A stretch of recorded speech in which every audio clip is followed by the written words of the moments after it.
right, we're live. Here we are. Hello. Woo! Hello, everybody. We're on a podcast right now. Oh my god. We got your dance in there, Rajis. It's all good. You did. I look extra wide for some reason, but okay. You're a little off center, but that's cool. That's how we like You mean extra thick, right? With two C's. Everyone's a little off center sometimes, and that's fine. All right, everybody. Welcome to episode 3 of the Saltcast. I'm not normally your host, but today I guess I'm kind of your host. But Perplatypus is gonna back me up here, hopefully. I'm Sozeman, co-founder of the Coalition of Culty Streamers. I said that wrong. Yeah.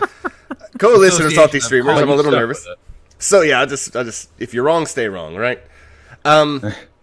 Anyway, for those that might not have seen some of our guests today or seen a Saltcast before, I will go around and let everybody introduce themselves. Starting with, let's go with Lanfy. He's been with us for a while, but not been on the podcast before. Yeah, he's been alive and a human. Lanfy, tell us about your corner of the internet. My username is LandVGoods LLC, and that's all I really have to say. Besides that, I write a lot, and that's what people know me for. He's the writer, the Night Rider. And people can call me Chris if they feel like, but they usually do. He writes and he plays Kingdom Hearts. Lanfy in a nutshell. All right, Radzisk, also a newcomer. I don't think I want to be known for that way. Also a newcomer, but a veteran, so to speak, of Coalition of Salty Streamers. Welcome, Radzisk. Please tell us about who you are and what you do, social security number, address, and how we can use your credit card online. Well, I live in Boise, Idaho, so no, I don't stream per se. I had like 2 streams over the summer, and I think Arpica dropped by watching me fail in Dark Souls. But I definitely hit up everyone's podcast stream here in the Coalition, and I make really bad puns. I have plans to stream more. I need to set my piano up through my MIDI device and stuff like that, and maybe play a couple more games. But other than that, I'm just here for the funsies, and also because you guys have cool shit like this. Can we curse? Yeah, curse. Yeah, we can. Cool shit like this. Yeah, there you No cursing. No. I will say that Radzisk is Automatically banned. what you might call a Coalition of Salty Streamers. Got it right that time. Super supporter. Even better than Jexel, I might say. I'm just going to put that out there. I'm gonna clip fucking your face right now. Oh my god. Suck it, Jexel. Okay, and last but not least, the one, the only, the Perplatypus himself. We've met you before, but please reintroduce yourself because everybody should know you. Everybody should. My real name is Perplatypus. I stream. I tried to stream a lot of card games, but then I realized that the game isn't as fun as I was hoping. So then I had to find something else to stream, and then that usually ends up me going into something like cat dating Sims and 6 games in a night. Just like, God, is there anything fun out there? And then eventually I settle on one, and I have a good time. I'll tell you this. From my own perspective, games that I seem to enjoy quite a bit and games that you seem to enjoy quite a bit largely differ, and I was pleasantly surprised to find out that you were enjoying yourself quite a bit with Metal Gear Solid 5. Metal Gear Solid 5 is great. Perfect stream game as well. Should we have talked about what kind of games we play? Because I totally missed that memo. If you want to, yeah, go ahead. Reintroduce yourself. It's fine. We're still in the introduction portion of the my notes here. So let me kind of rewind back then. I play a lot of RPGs. I played some Monster Hunter. Sorry, so I started back in 4U, and I just kind of got hooked on it. Played a lot of Diablo. MMO currently would be Guild Wars 2 if that counts, but no monthly. Don't want to pay for that. Yeah. All right. I remember you talking about Monster Hunter a lot now. Now all those conversations are coming back of all the like, oh, are you guys excited for the Switch one? Like, no. Yeah. World just came out on PS4. Hey, we've got Ace in the chat right now, by the way. Hey, Ace. Hey, Ace. Ace is the place. This one's going to be a little bit more PG-13 compared the other podcast, I'm assuming, because our topics today are going to be some hot topics, not the place where you go buy goth shirts and whatnot, but And buy Pokemon merchandise from 1997. yeah.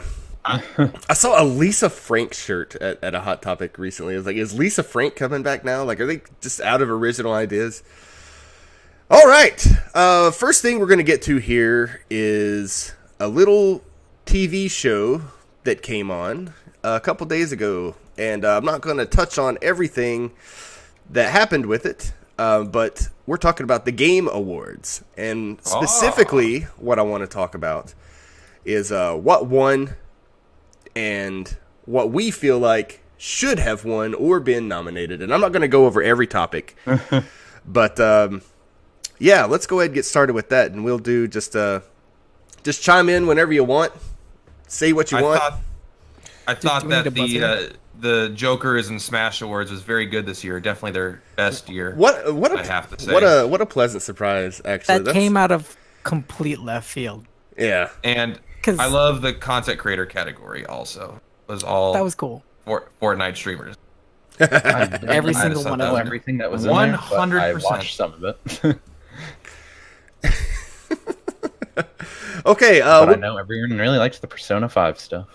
Yeah. I'm still just gonna refer to it as the Jokers and Smash Awards because that was definitely the highlight for me. Definitely. Like that's what everyone was talking about. Like, I wasn't interested in what won Game of the Year, this and that. It was like, yo, what did they announce for Smash? Oh, yeah. So one thing I think is that Spider-Man probably should have gotten something, but it didn't get anything. I kind of felt bad. Spider-Man should have gotten something, yeah. From But it's the going to be against beginning- God of War in the same categories. From the beginning, I kind of felt like Red Dead started sweeping everything. And I was like, I mean, Yeah, come and on. I don't think Red Dead should have gotten, like, anything, but that's probably me. To be fair, I haven't played it, so. I think I was like physically hurt when Monster Hunter World won like RPG of the year. I was like, Was that a thing? God. Yeah. Yeah. It won- It's not an RPG in so many ways. I like the game, but no. What was it up against? I want to see what it was. I want to look it up really All right, quick. well, It's that- an While you action guys RPG. talk. It doesn't exist. Let's you know what? Let's start with that being our first little deal that we go over here. So I've got the nominees and winners for Game Awards Best Role Playing Game. Nominees were Dragon Quest XI: Echoes of an Elusive Age, Monster Hunter World, which won, Ni no Kuni 2, Revenant Kingdom, Oh my Octopath God. Traveler, and Pillars of Eternity 2: Deadfire. Now, Like, you're to put those 4 games and then pick fucking Monster Hunter World as the best RPG? What are you talking about? Why is Nino Kuni on there? Ni no Kuni is trash. Ni no Kuni 2. It's because it was It's- just an RPG that was released in that It's like, time. hey, Yes, hold on. Here's 3 RPGs. amazing RPGs, and here's like an action multiplayer game that you have stats on equipment. I'm like, it's not even a fucking RPG, man. And just in because my people opinion. like Monster Hunter,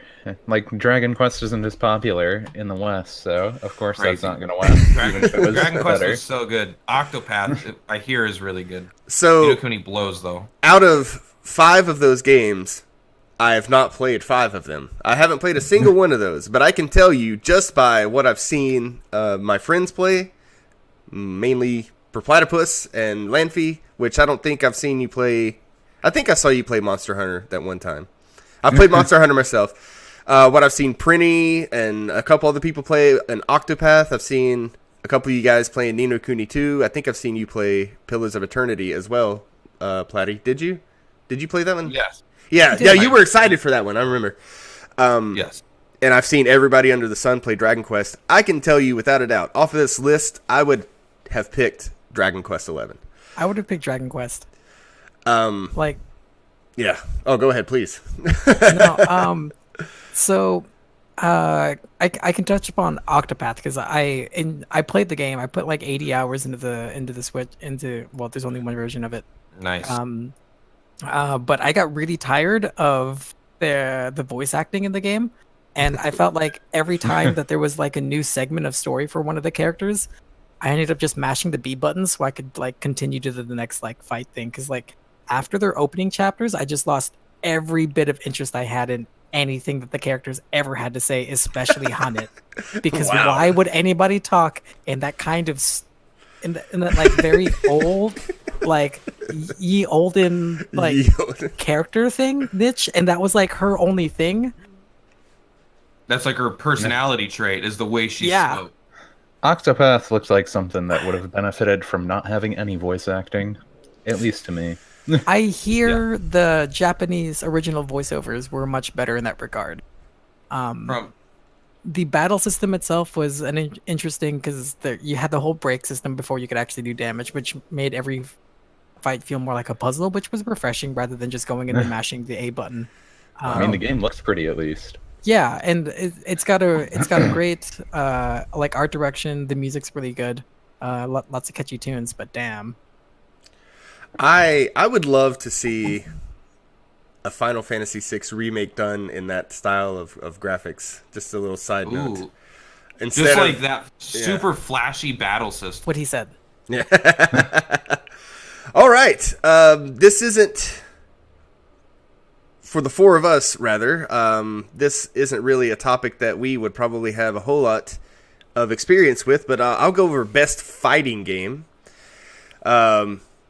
We've got nominees Blaze Blue Cross Tag Battle, Soul Calibur 6, Street Fighter 5, and Dragon Ball Fighter Z, which was the winner. Now, that, to me, just from what I've seen, it's good to see a Dragon Ball Z fighting game come out that is universally loved. It's done as well as you would see like a Street Fighter or Marvel vs. Capcom doing. And I don't know, personally, I like to see something like that get the kind of love that it deserves. And you don't see that a lot with like anime or TV show tie-ins with games. Do you guys have any input on that? Or? I mean, I think it's really cool that they had an anime game in general win any rewards. And a lot of people appreciate that part since anime seems to be getting more popular again here. This was the entire episode, too, was us talking about the relevance of anime and culture, and I think that was such a good episode. I don't think it's as popular as, but Dragon Ball Z I think is an exception. That's deep in our American blood. It was one of the first mainstream ones, that's for sure. Let's see. I like the fact that they picked Dragon Ball Z. I'm not good at fighting games. I had a friend in college who played I think it was 4 kind of competitively, and his roommate did too, and they went to tournaments. But like I can never remember the combos. So I played a little bit of Fighter Z, and it was like 2 buttons you would go between. I was like, oh, I can play this. This is accessible to me. Instead of spending 12 hours learning how to play one character in Skullgirls, I can just like pick characters and like have fun at it. So one thing with fighters is I always just like the very trash tier fighting games that are like the 3D arena things that are gimmicky and don't actually have any competitive standpoint. But that's me. I paid full price for Dragon Quest Fighters, and I played about 30 minutes of it. Dragon Quest Fighters. Dragon Quest Fighters sounds like a better game. Dragon Ball Fighters, and it was. I personally did not love it, but it's very easy to see how much love was put into the game, and like as a big Dragon Ball Z fan, it just like visually the game was. I don't think it could have been done better. I don't know how they're gonna ever top themselves, but I'm just really surprised. Honestly, Soul Calibur didn't win because I've heard much better reception in terms of competitive scene for Soul Calibur, and the character creator gave it tons of hype. Have you seen some of those character creations? They're all over the place. There's like Willy Wonka. There's Ninja Turtle. Geralt. Yeah. I love Terry Crews. I love the one that's just a giant cube that completely covers. It's just this big cube, and it just comes towards you, and it just like smacks you. It's people Donkey. like make Donkey has a M&Ms video. and stuff. Yeah. Things. It's good. There's some great stuff out there. I think Dalix thinks that Dead or Alive Boobs Edition should have been on the one of the nominees for Best Fighter. Oh yeah, I see that Haptic likes trash fighting games also. He said that he won Jump Force. Jump Yeah, where's Force. That's a trash fighting game. I want to play that too. Goaty. Okay, here's a category here. Best multiplayer game nominees: Call of Duty Black Ops 4, Destiny 2, Monster Hunter. Monster Hunter World Now, was see, why a didn't nominee. Monster Hunter go to that? I know. Sea And of then the RPG could have been given to Dragon Quest. There you go. yeah, how you for could real. switch that. Exactly. Sea of Thieves was another nominee, and the winner, which we all should have known, Fortnite. Fortnite. That was such a good joke. Oh my god. So I have limited Season experience 7, with man. Fortnite, Season 7. but I don't know. I feel like they're like, I know that these are the ones that are probably the most mainstream and doing the best, but there's got to be some better multiplayer experiences out there. I would. I'm a little. Well, Like, right, I mean, it's All a battle royale game. 76 was right there. The All I'm idea of battle royale is one versus everyone. Is that it's a single player game versus, and they have an option where you can do multiplayer. So it's just weird Yeah, for a they game have teams that was built where from the they ground up automatically to be attack. single player originally is now the best multiplayer game.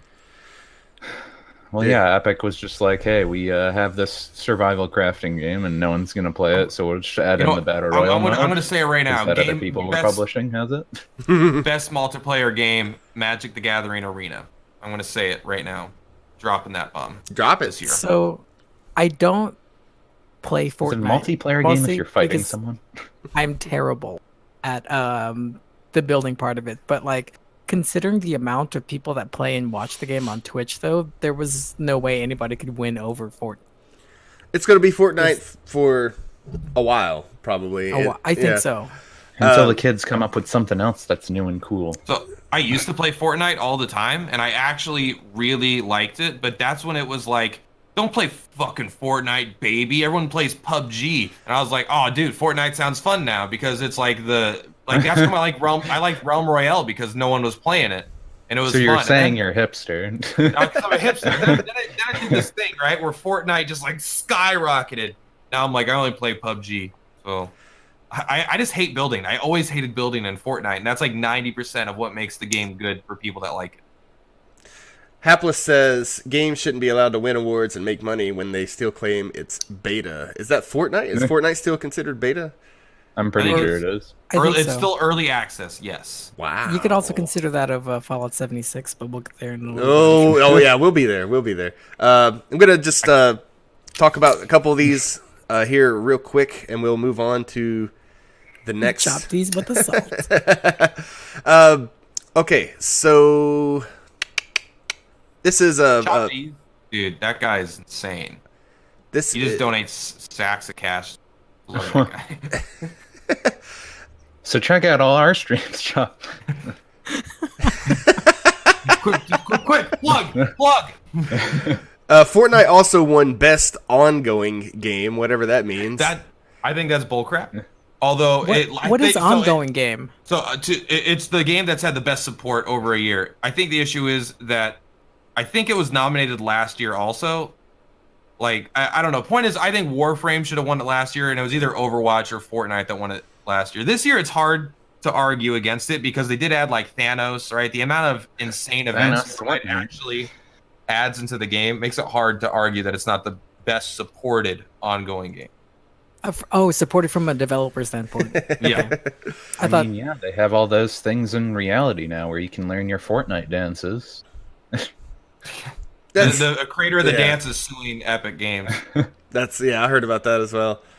I don't know what that means, but whatever. Rio says Overwatch won Best Ongoing last year. Well, I hate that. yeah, Like I have nothing against Overwatch, but best ongoing game, I don't know. I don't think adding a weird 2 title. to 3 characters in a year is enough to give you I was gonna best say, ongoing for game. multiplayer, maybe Overwatch, but I would think a ongoing game, like a game that's constantly getting, like I think of like MMORPGs. Final Fantasy 14. 14, WoW, Old Republic. 14 Well, is- not yeah. that Old Republic is like really.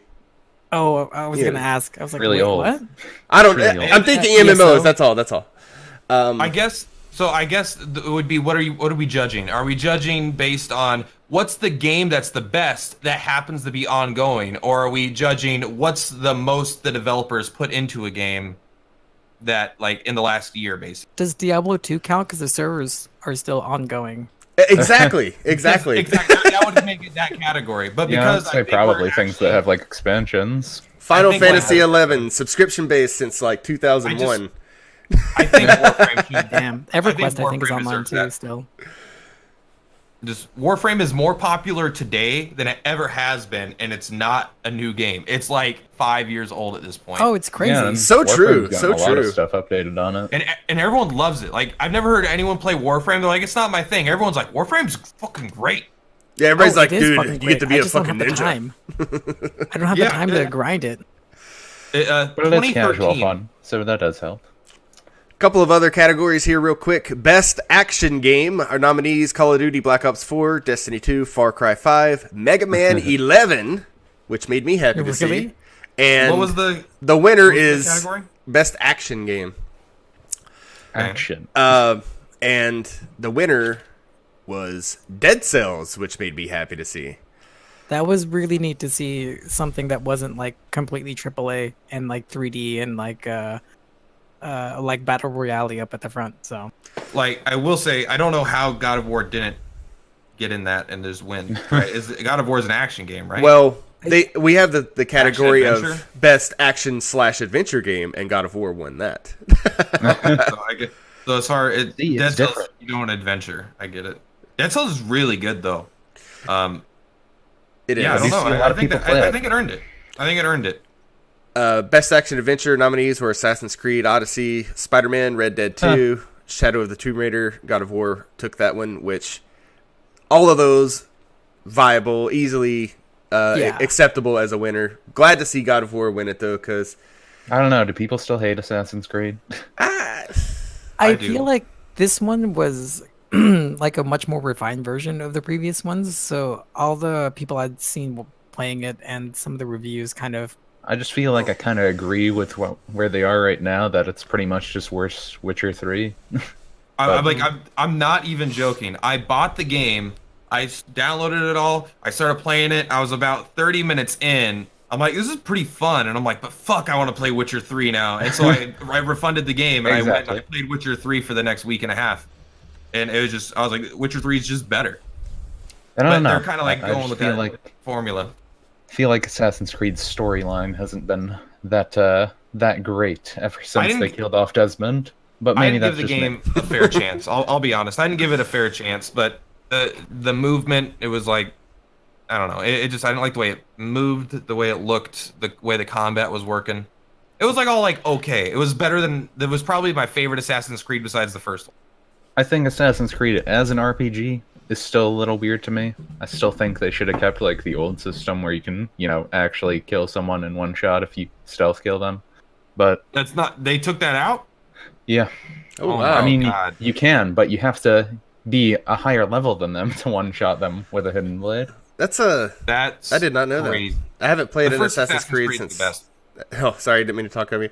I haven't played an Assassin's Creed since Part 3, so I'm Yeah, Origins is when they went full RPG, and Odyssey continues the full RPG thing. It's just an action RPG now. Are there mythological creatures in there? mythological. I'm creature. pretty sure. Like centaurs and medusas and whatever, that kind of shit? I mean, there was mythical stuff in Origins. It's just so I turning into assume they kept that in Castlevania. Odyssey. I Alex think- votes Final Fantasy VI for best action game ever. That's a win for me. Better than Monster So- Hunter World. Dude, All right, just the last two here. Last three. Pardon me. Two categories with a winner that made me very happy. You can probably guess what I'm going to say here. Games for impact, whatever that means. I guess games It that. just means like emotional stories. Okay, there you Things go. that change your life when you play them. If you get a ticket for the Feels train. The tickets for the field stream. Yeah, Nominees. all aboard. Nominees were 11, Memories Retold, Florence, Life is Strange 2, The Missing, J.J. Macfield and the Island of Memories. Okay. And the winner, which was Celeste. Now, Yeah. Yep. which it did have a good story, and it was told in a pretty simple way but effective. Now that I know what that, I was thinking impact meant like a game that Game like it, on the like- impact on the industry. yeah, okay, yeah, exactly. And I was like, okay, Celeste. I mean, it didn't really break the It's not mold or gonna change anything, but Revolutionized.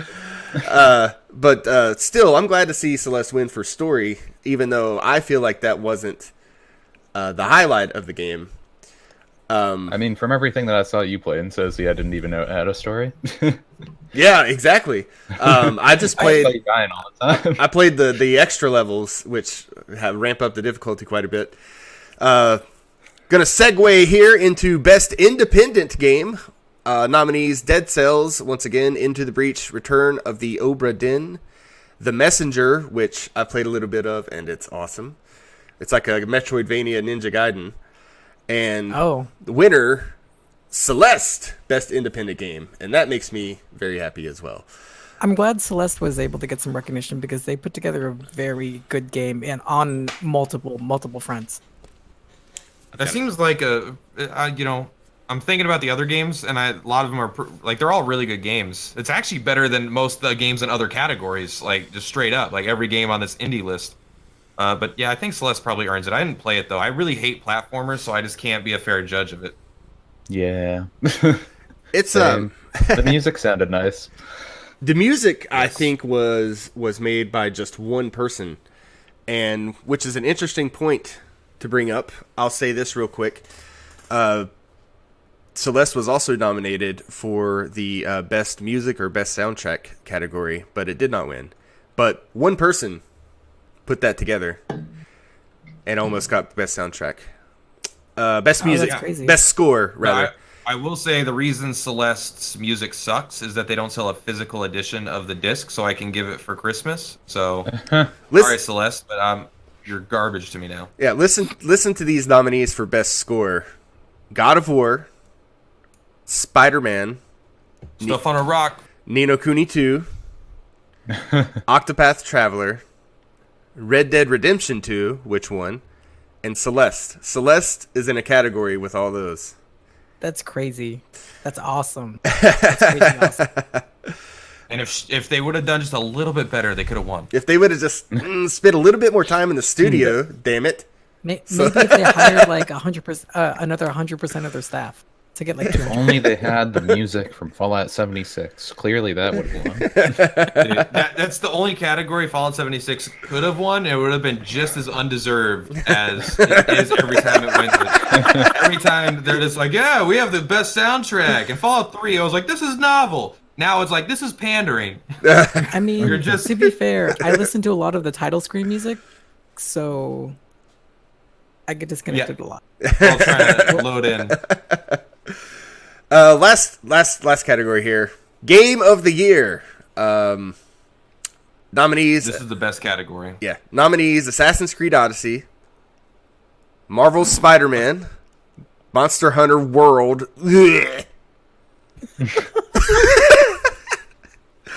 Red Dead Redemption 2, Celeste nominated for Game of the Year. That's crazy. Winner: God of War. Like, are you gonna?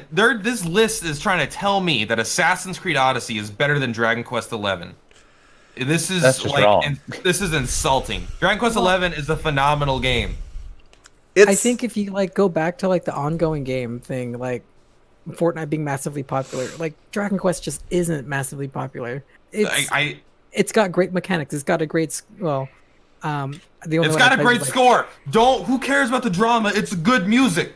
It's good music. and the battle system's solid. Like It was there's- electronic. There's nothing like weird going on with it. But like I don't know. Like I read these stats. It was like, great news. Dragon Quest XI, the new edition, sold like 3.7 million copies in the first month. 3.5 million of which were in Japan. Like, That's no, it was like such insanity. good news, followed by like, because it's so popular there, and where are all the people that bought Damn it, Persona that That's aren't buying understand. Dragon Quest? That's what's blowing my mind. Persona sold great, and no one that liked Persona is buying Dragon Quest. Yeah, but people that like Persona are just all the anime fans. They're just like, I can be an anime schoolboy and get my Well, wife. Isn't one of the artists of Dragon Quest like pretty heavily inspired by anime? I mean, Well, the it's the artist Dragon is Ball Z guy. Toriyama. Yeah. Yeah. Ball Z. Yeah. He's That's the what I was art, alluding he to. designed all the characters. Inspired by. So, I've never played a Dragon Quest game before, and I know that that's a crime in these circles. However, what I've seen from a couple of streams and some videos, the way Dragon Quest 11 presents itself is like, I don't know, man. I don't see how someone would not want to play that if you love any kind of RPG. It's traditional, but it's absolutely gorgeous. Everything looks intuitive. It's just, I don't know. Honestly, I think it's like one of the best turn-based RPGs you could be introed into. And I haven't even beaten it, but I still have a pretty good impression on it. I'm telling you, the game's separated into 3 acts, and each of these, like, but you don't know that going in. So the game's not literally separated. It's like but there's like these story arcs essentially, and each time you get to like the end of like it just surprises you. I'm like, whoa, I did not see that coming. This game took a turn. Then I get to the end of the next act. I'm like, oh my god, this is going a direction I did not expect it. It constantly. I feel like it does everything it needs to do insanely well, and then it throws the surprises in there, which it didn't have to do. It could have just been like a fun game with a vanilla story, and it is pretty vanilla for a while. But then it just gets so good, and Sylvando is just so fabulous. It's like one of the greatest characters in any game. To me, it looks like a game that shows you that you don't have to reinvent the wheel to make a new game. Like compare what Dragon Quest is doing to what Final Fantasy keeps trying to do. I don't want to talk about it. I don't want to talk about it. If Final Fantasy would just do what Dragon Quest is trying to do, like I like Dragon Quest so much more than Final Fantasy at this stage. It's not even close. All right. Well, I think that's going to wrap it up for. Actually, I'll say. Right. We didn't even talk about. No, We didn't even talk about Game of the Year. We didn't even talk about God of War. That one Game of the Year. Yeah, because we were talking about the game of the year. We've been talking about it all year, but if you want to talk about it, please do. Because I've never played it. I Shout think out that to game. stuff on a rock. That game is my personal game of the year as well. I did like it more than all the other games, but I'm still insulted. Assassin's Creed is on the list. I've got Not that it's bad, but there's a metric butt ton of better games than Assassin's Creed that came. I didn't play God of War, so I can't really say anything. I didn't play many of the games on that list, honestly. I think but you would like it. I'm glad Red Dead didn't win. I'll say that much. I am only- glad Red Dead didn't win also. Spider-Man was on that list, right? I played that. Yeah, Spider-Man is apparently really good. I didn't play it though myself. I thought it was like one of the Man. best Spider-Man stories they've had. I can say that. It was up for the like #1. I think it was nominated for best narrative or something in a game too. Best narrative. It was. But like God of War did the impossible, and it made you care about Kratos, man. Like Kratos was a crappy protagonist. He's like, oh, He's a terrible And then- person. and then they find a way to like redeem him and make him actually like I'm interested in what he's going to do next now. Like that's from I played God of War 1 and I'm a hard pass on everyone to this. And then you cut off. Yeah, you cut off for just a second. You cut off. That The batteries in your mic die? No! Oh, We lost Platty! was a good time There we go. for It it is to good cut off, that, right? It is that. There you I was go. gonna say, podcast It's is not- over. Pack it up, boys. My Back it mic up. auto switches to a different microphone because of the stupid software I use. You I just was got so hard- passionate we had to cut him off. Don't worry. So, I'm gonna let you finish, but just I was just saying. Okay, just to wrap it up. It's an incredible game. I had a hard pass on every God of War after the first one, including this one. After I saw Prinny play it, I thought it looked fun, and it turned out to be my game of the year, even above things like Dragon Quest. Oh, wow. If only we could say. If only I could say that about Fallout 76. Ooh. You know, that game was not a hard pass, but in hindsight, maybe it should have been. You know, I don't know. If you could kill Evan, that would change everything. If we could just kill Evan, this game would be perfect. But they have the feature of you can't do quests. Yeah. All right, so I'm going to segue. Okay, I did a cool little hand motion when I did that. Okay, I can't see you on the Discord call, so I don't know. I'm laughing at myself. I have the CSS Presents thing up still, so I saw it. Don't worry. I'm going to segue into our next topic here, which is games in recent memory that were a disappointment / letdown / pile of steaming shit. Oh, yeah! Actually, Games that stink so bad you can actually see like the stink coming off of it. Like you can see animated stink waves coming off of this. Ace. So maybe I'll pick. You know what? I've been itching to hear about this, and I think I know what he's going to talk about. Platty, please tell us about something in recent memory that came out that you were maybe hyped for and didn't like, or just really expected a lot more from. Well, this might be. I don't want to speak for Lamphy, but I know he feels pretty strongly about this as well. I'm pretty sure you are going to speak for me. You could speak for yourself as well. But I think one of my least favorite games in recent memory, a complete pile of shit, is the RPG of the Year nominee, Ni no Kuni 2, which I don't think could disappoint in any ways that I didn't already do it. Like there's My God. the only thing good about the game is one of the town songs that I walked in. I'm like, well, I'm not enjoying this. Like it was the first time and I was playing the game where I was like, this isn't a negative experience. I'm not enjoying this. Like the game had so much terrible. I don't know. You could pick a part of the game. The combat might have been like. I feel like everything could have been good, but none of it was actually done in a way where it was good. The combat was mind-numbingly easy, and don't worry about what. You will live happily ever after. Don't worry. Yes, like they have a cast of characters that have gone out of their way to make you actively hate them. Besides my favorite character, who I don't know the name of, is the pirate. She's your favorite. The pirate guy's daughter. It's like we have this guy in our party that's like a pirate dude that leaves the pirates, and his daughter's the best character because she's the only one that did not have something that physically made you hate her. And everyone else went out of their way to give them personality traits that make them unlikable characters. We can go from actually Jar Jar Binks. Well, yeah, like everyone was Jar Jar Binks. Everyone is Jar Jar Binks. And she was Jar Jar Binks in the sequel where they're just like a council member. Like it's fine, I guess. You know, where you don't actually have a line. They say thank you like once.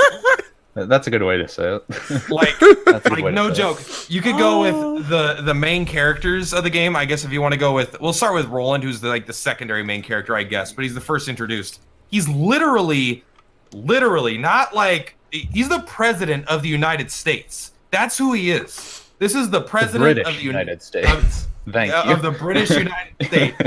And he's driving in a limo and his whatever fucking limo. And they're going to the city. A nuke hits the city. This is the opening scene of the game. What? A nuke hits the city, and then he's like teleported or something. He wakes up in the Ni no Kuni world, and I'm not even joking.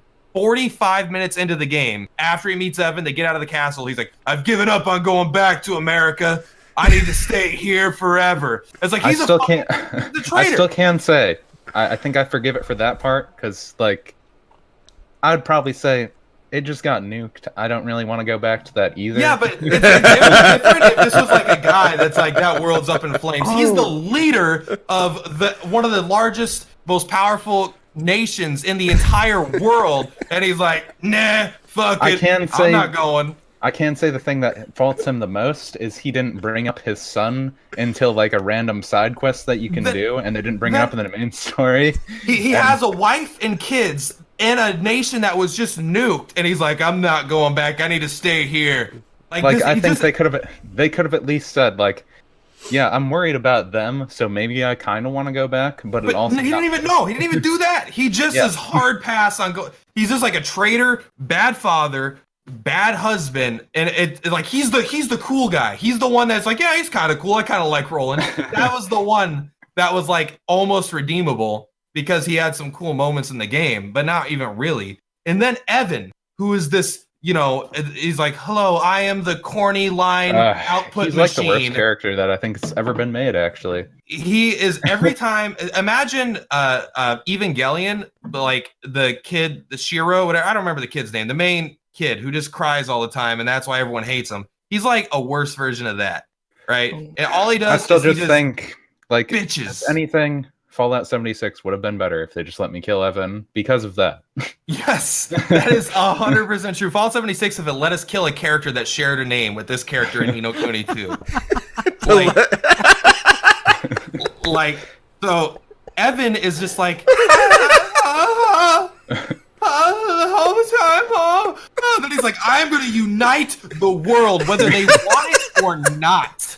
He's like, he literally is a dictator, and he's given chances to back down. It's like, well, these nations are sovereign. He's like, no, we need one nation in this world. And then he goes on a conquest to forcibly construct into one nation where he's the leader. He's a fucking psychopath. And he's like, yeah, it's just like, you could draw real world connections to this guy, and it's not worked out. And he's fucking terrible. And that's only two characters. In their story, he like kills all of their sacred beast things for sometimes no reason. Yeah,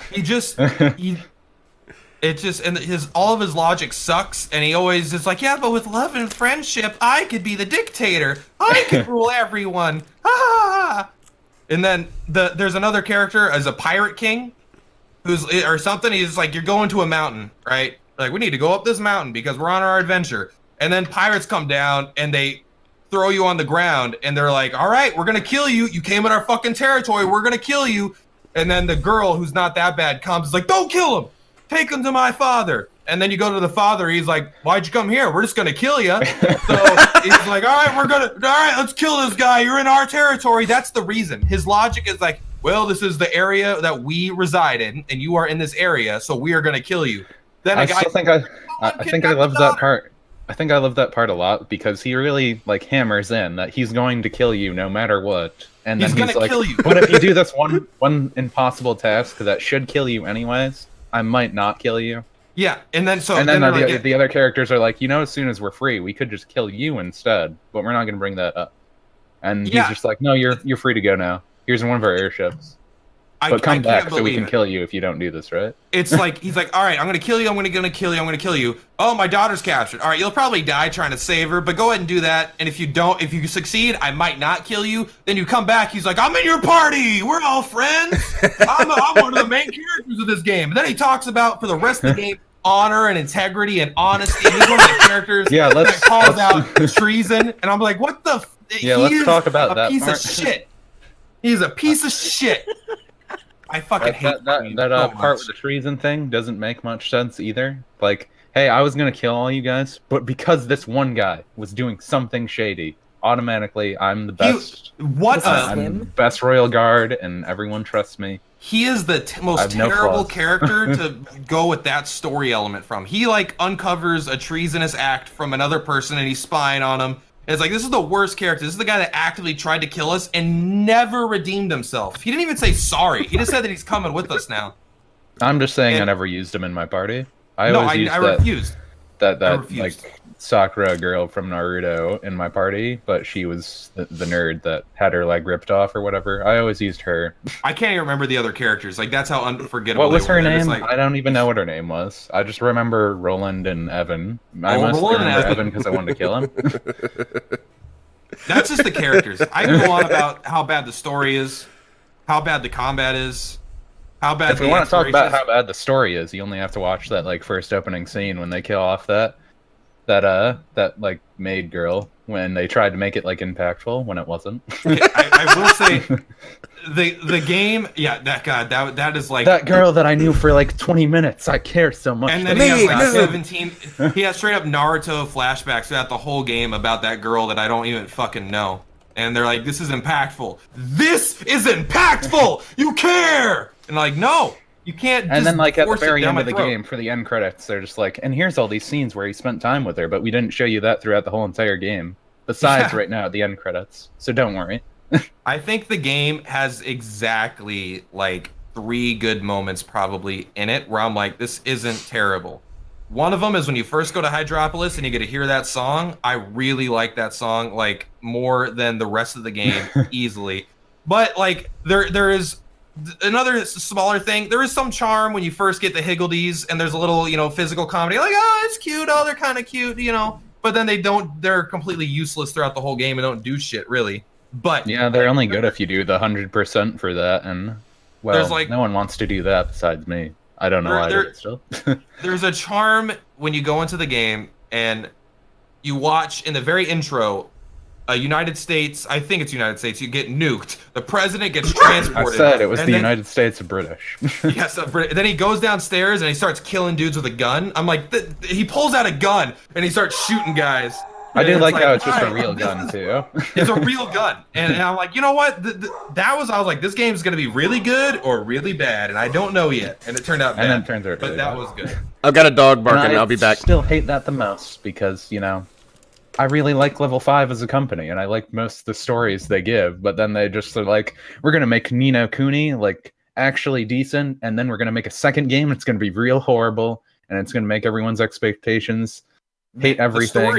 The story of Ni no Kuni, the first one, like there's real darkness and emotional impact in that game.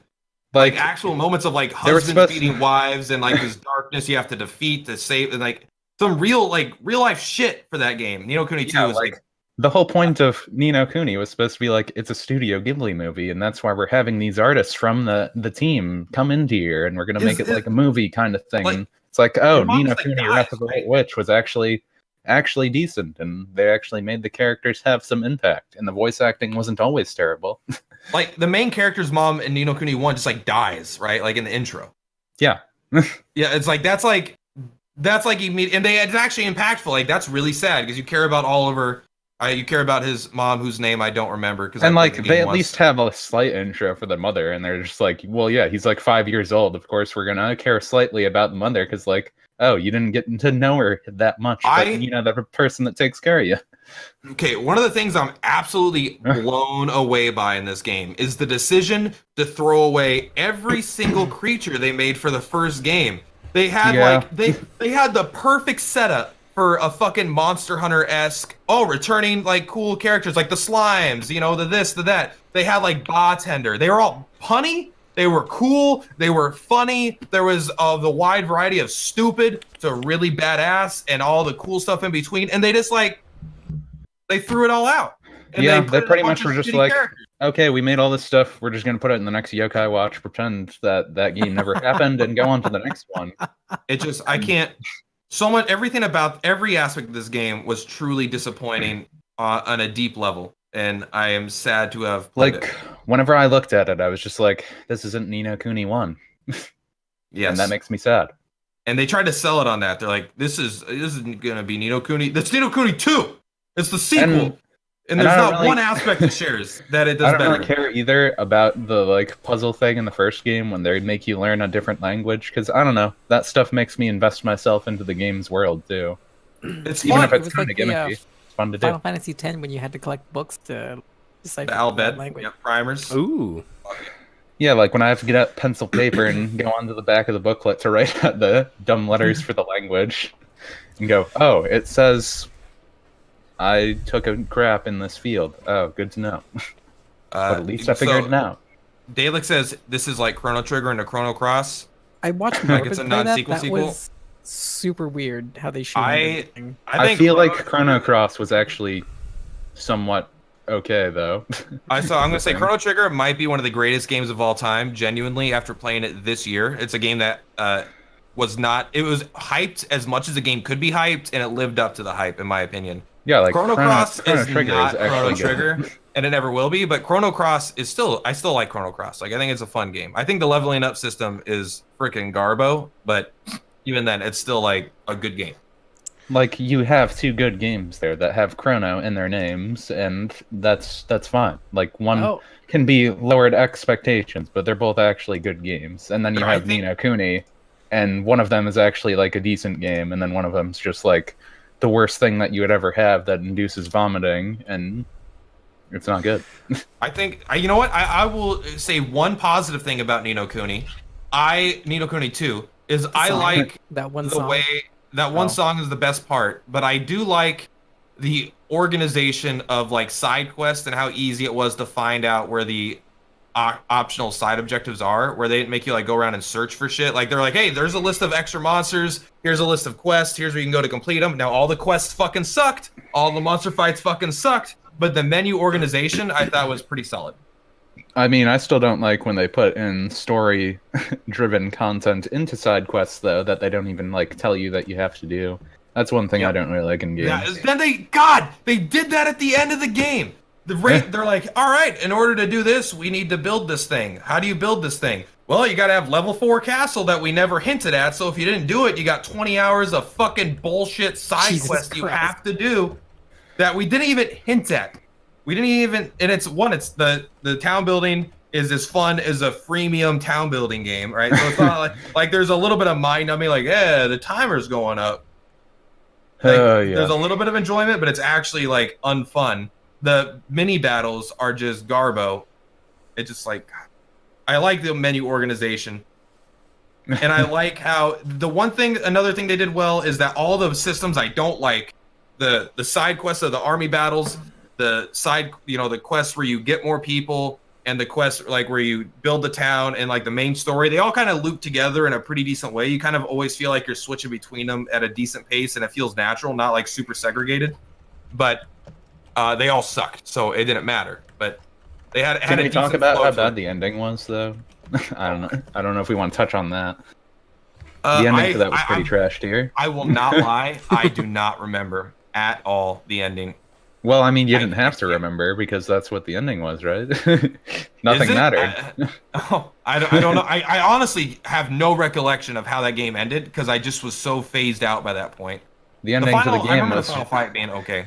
the ending to the game was just like, oh, you're sitting with Evan, and we're not going to end off on storylines, but this kid you were talking to was really Evan's son, and he time traveled, and That's everything you right. did didn't actually matter because your son just told you everything to do so you could become a dictator. So your son was actually manipulating you.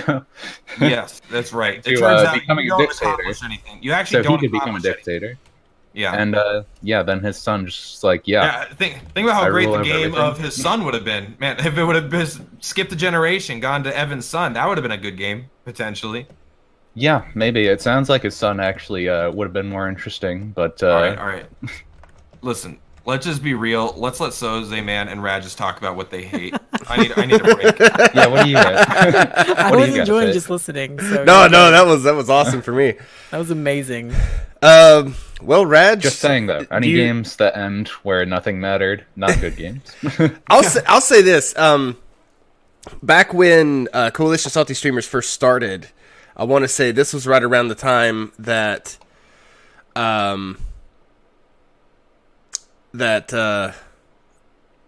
everybody, like right around the time when Ni no Kuni 2 was coming out, and this is when I met a lot of you guys, Platty, Lanfy, Van, Shadowronin, and you guys were all streaming Ni no Kuni like at the same time. Like everybody on my my follow list was streaming Ni no Kuni, so like I would go into somebody's stream and I was like, oh man, this game looks pretty all right, you know. And I'm sorry. I want to say I remember going into Platty's stream and I'm like, dude, this game looks cool, the combat looks fun, and you're like, it's not. I just kept waiting for the story to actually start. That's about it. Yeah. I'm glad you guys are just like very upfront about it. So But I'm real when I don't like a game. I'm not afraid to hide it, man. fucking I great. won the game to be good, and it wasn't. I That's wanted the probably- game to Honestly, that's. I was just like, level 5 blows me out of the water every time, usually. And all their sequels are usually always better than the first one, so they're not going to mess this up, right? And then they, like, defecated all over everything. Things that hurt, it's just I thought it would be good, right? Like I went But they were like, it looks nice.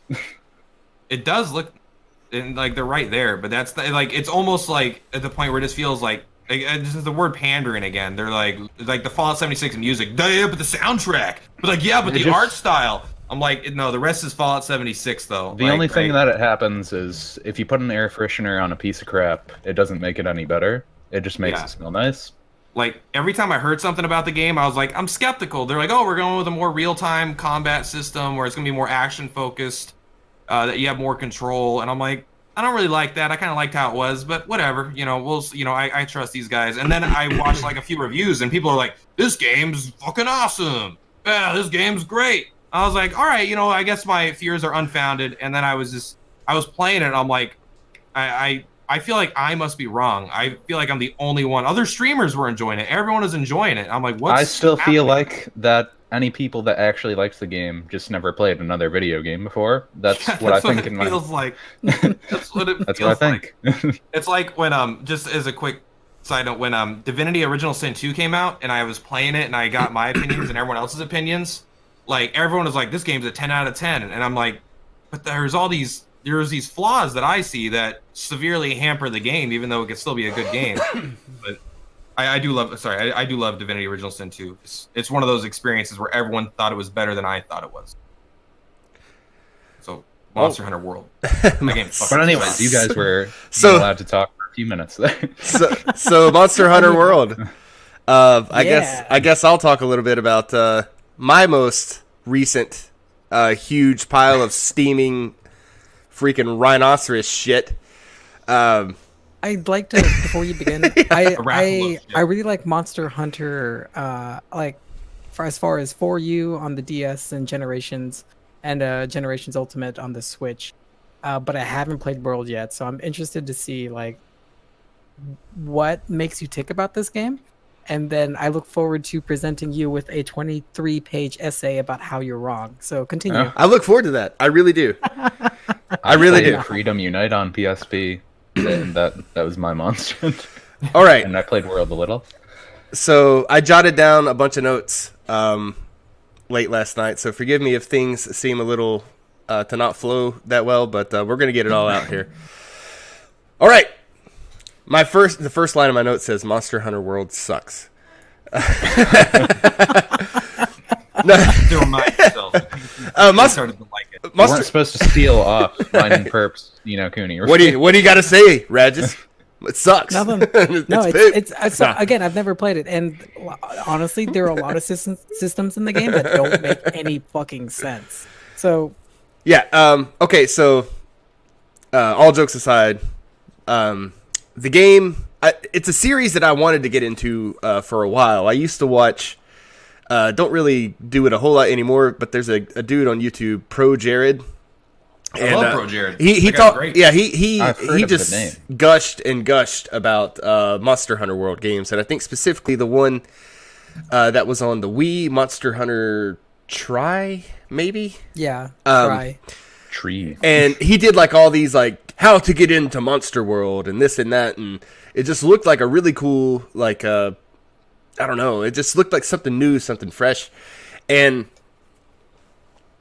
then I saw that they were coming out with World, and it looked freaking amazing. Like the presentation for that game is just top notch, and it's I like playing games with my friends. So I actually bought the game to play with Karn and a couple other guys, and they were like, "Yeah, dude, it's so good. We're gonna play together. We're gonna have fun." And I got the game, and I quickly realized that I don't like it. And I was like, well, maybe that's just my first impression. Maybe I just need to spend a little bit more time with it. But the more time I spent with it, the more I realized that this game is a piece of crap. It was Ni no Kuni 2. It was Ni no Kuni 2 World. So, some highlights that I've got here. The story. Let's talk about the story that was the most uninteresting piece of shit. It's like I know it's not what the game is really. It's not really the focus of the game, but it's like as a new player, I don't know any better. You know. Yeah, that's true. To me, it seemed like it was like I was about to play a role-playing game, but then it was just cutscenes served to shoehorn in the next boss you were going to fight. Like, oh, we're here in the jungle. Oh, we got to find this. Oh, shit, there's a freaking 5-headed dragon you got to fight now because you're in the jungle. Like, don't try to fucking make yourself an RPG, but I guess they succeeded since they got RPG of the year. Oh, God. I'm salty about that. Biggest complaint for me, the game is not new person friendly. Especially for someone who's new to the franchise. So if it's any consolation, World was probably I feel like one of the new friendliest of the Monster Hunter. Oh, goddamn. For sure. It's crazy, dude. Dude, they don't teach you shit in the other ones. I feel like they didn't teach me shit in this one. Like they told you how to press square. Press square to attack, but there's so much more than that. So, so here's from my perspective, and maybe I just didn't look in the right place or something. I don't know. I feel like little to no explanation was given on combat. You either learn it by practicing the dozen or so weapons with deep systems and high learning curves over and over, or you watch like an hour-long YouTube video on one weapon. Like you just watched just 1 hour? Or you use the hammer. Or you just use the hammer like me. It's just it's a lot to be dumped on. Like have dumped on you all at once as a new player. And that's dumped on is a great terminology for this. I believe is the terminology we've been using. Yeah. There's just a lot of feces around here. It's like, oh, I see the katana, like two-handed katana. Oh, that looks cool, but so does the bowgun, or so does giant sword. By the way, giant sword should not be one of your most complicated to get good at weapons. I think that's a fair thing to say. It's like, oh, what do you got? This big ass sword. It's got 26 interchangeable combos at any given moment. I don't even think it's like it. I don't even think it has that many combos or this and that. It's just like if you want to get good with it, you need to spend a lot of time with it. And there's a lot of weapons like that. There's some more complicated than others, obviously.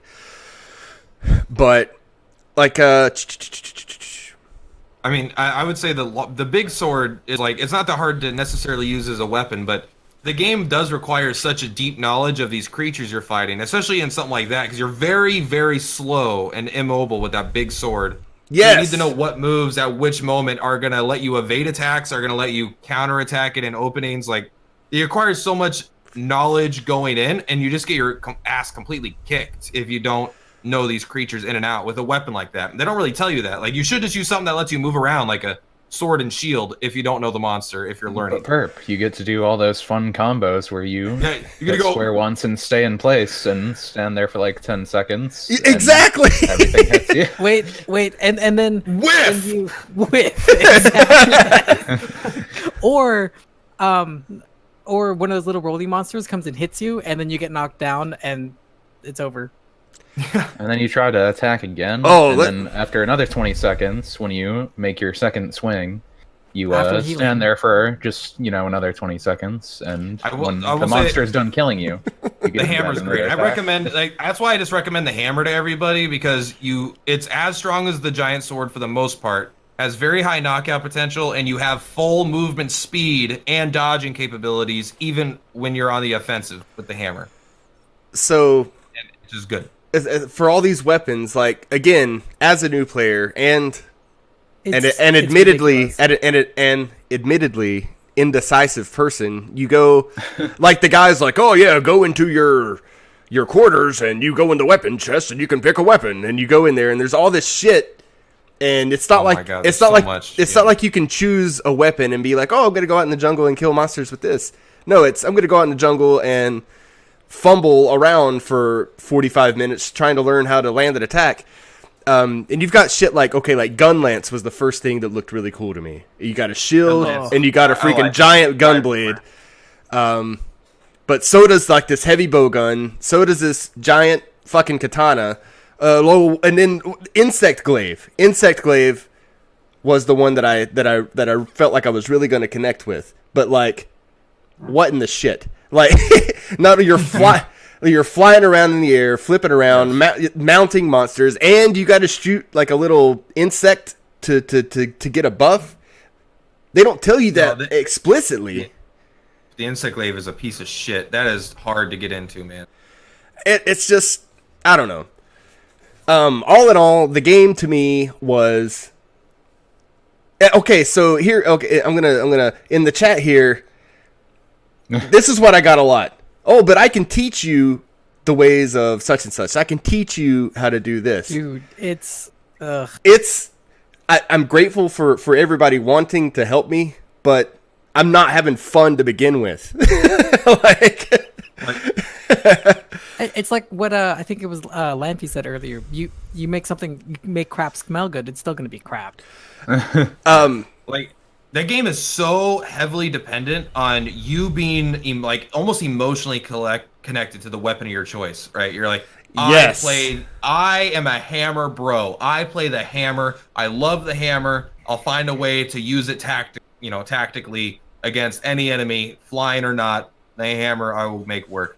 And for me, if you can't find that, the game for me was run around the jungle looking for a fucking monster simulator. And then when you do get to the monster, you try to kick its ass for 30 minutes. It runs away. You go track it down for another 10 minutes. You find it. It's fucking taking a nap. Like, oh well. It just, I don't know. Just thinking about the game makes me tired. It just dipped from the fight and took a nap. And then you start fighting it again. And then like another monster joins the freaking fray. You're fighting. One of them runs away. You've spent about an hour for this whole endeavor. And then you see a little message pop up on the side of the screen. Ansharath has left the area. yeah. or one of your other party members is carded, and you all fail the quest. Oh God, yeah. I don't know. So I've played probably 3, maybe 400 hours of Monster Hunter across 4U and Gen U. And while I love the game and I feel like it's a lot of fun, everything you said about it is 100% correct. All of the weapons take hours to like get into. Probably the only one that feels okay at the beginning, like Platypus was saying, was the hammer, because you hold the button and you let go. But like there are so many different systems. The crafting of weapons is all weird, and like trying to find a weapon that you like and then building that one up, and then you use all your resources on that, and then you're like, oh wait, that one looks cool over there, so you go over there and try that one. You're like, oh, this isn't very good. And like there's so many things to do with even like the insect glaive, like you were saying. No one tells you about getting the buffs from the monsters, and when you get all 3 buffs, you have like, you get super powered, or how on the bow you might want a dodge. I don't know how world works actually with that.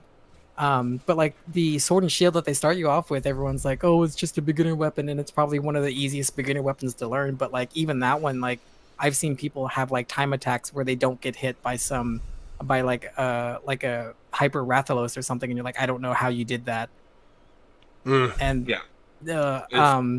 You have to know the monsters. So well. And what blows my mind is I think there are 30 or 40 monsters in world that are like the big crown monsters that you go out and fight throughout the series. And again in Gen U, that's just what I've played a lot of recently, there's like over 80, 90 that you've got to learn.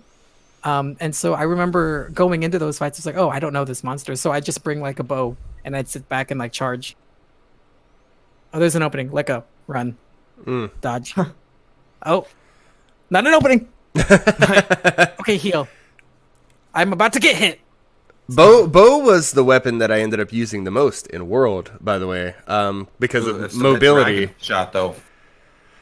That's so fucking dope. I love that shit. But I felt like it was weak, and on that note too, I felt like new gear wasn't really ever an upgrade. Like upgrading your gear, it didn't feel like I was getting better or stronger, and it just The number was bigger, but that's it. the right? number, yeah, and like I wasn't Numbers don't. killing shit quicker. I don't know, and maybe it's that too. Maybe I just misunderstood that. Like you have to have what apparently a deep knowledge of this monster's movements and its mannerisms, whatever.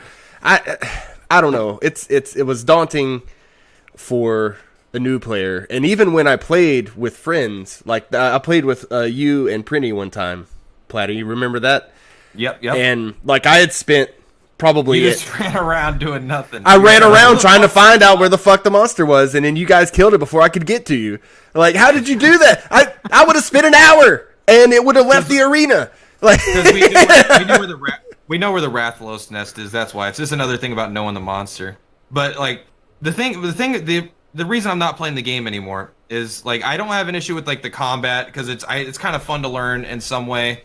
The gear crafting, there's it's like mind like blowing amount of it, and the amount of gear and stuff you can do, in the food, and there's all this shit out of that. I was like, it's fine. But like at the end of the day, I'm like, I don't want to kill my 400th Rathalos. I'm done killing these monsters. that too. I don't want to fight these monsters anymore. I need new stuff.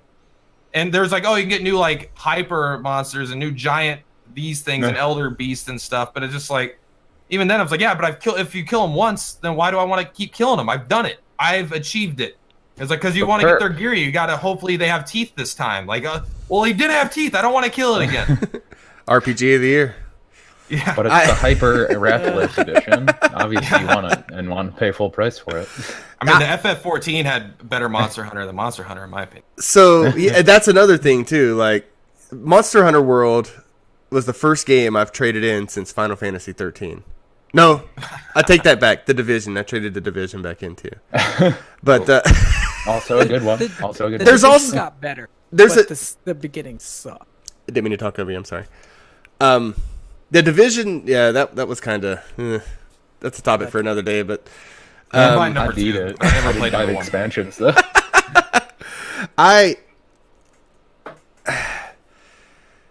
Monster Hunter World, man, there's a good chance that my salt comes from me not being good at the game, and I recognize that. But the more I tried, the more I felt lost too, and I think that's ultimately what turned me off from it. Like the more the game's not fun, you don't want to get good. right, I mean, it's okay if your IQ's not high enough to understand the game. I mean, people The- have at least 120 to understand I like what games- Monster Hunter is about. I like games with a challenge, and I like games that have complex boss fights and this and that. Like I like to do high end stuff Yeah, but on there's a Final huge Fantasy and this that. But there is a huge difference. I get that. I don't know. It just didn't appeal to me. Like, and doing some research on overall opinion of Monster Hunter World in the past few days, it is pretty divisive that I found. I thought it was universally loved, but yeah, people are pretty divided on it. It seems on the internets rather. Just to defend you, like there's a huge difference between wanting a game to have challenge and be difficult and like, this is a really tough boss in this game versus I'm having a really hard time even playing the game. Like fighting the enemies that are hard versus fighting the systems of the game is like totally a different thing. Yeah. That's a good way to I put always it. feel like that. It's like a game can be Monster really Hunter's hard. It's like, you too can't slow. walk forward. You have to strafe side left and right, and it's a really hard platform. Like that could be a hard game, but it wouldn't be like I love hard games. It would be a shitty game. I feel like I was fighting the systems of the game. felt like I was fighting the game more than I was fighting monsters. Yeah. No, Yeah. and that doesn't make for a fun game for anybody. So. But that does it for me for Monster Hunter. If you want to shit on something, Reg, please go ahead. I mean, I think I have Fallout 76 when we get there. But somebody brought up earlier sequels that shouldn't be sequels. Okay. Dark Souls 2 should not have been called a Dark Souls game. Never Has played anyone it. else here played it? Never I played will it. say, the people that I know that think Dark Souls is the greatest game of all time says Dark Souls 2 is the black sheep that they wish didn't exist. Although one guy says it has the best multiplayer, Epic Name Bro says it is the best multiplayer out of all of them, but as far as like single player content, it's by far the worst. I mean, Epic 2 Name doesn't Bro, even go into the canon anyway. yeah, Yeah. Epic Name Bro may also be a little biased because I think he worked on some of the background stuff for it. He wrote the guides for number 2, yeah. I believe. Yeah. I ended up just a bit of brief history. I ended up liking the Dark Souls games after putting the first one down. I played like 10 hours, dropped it for like a year and a half, and then came back into it.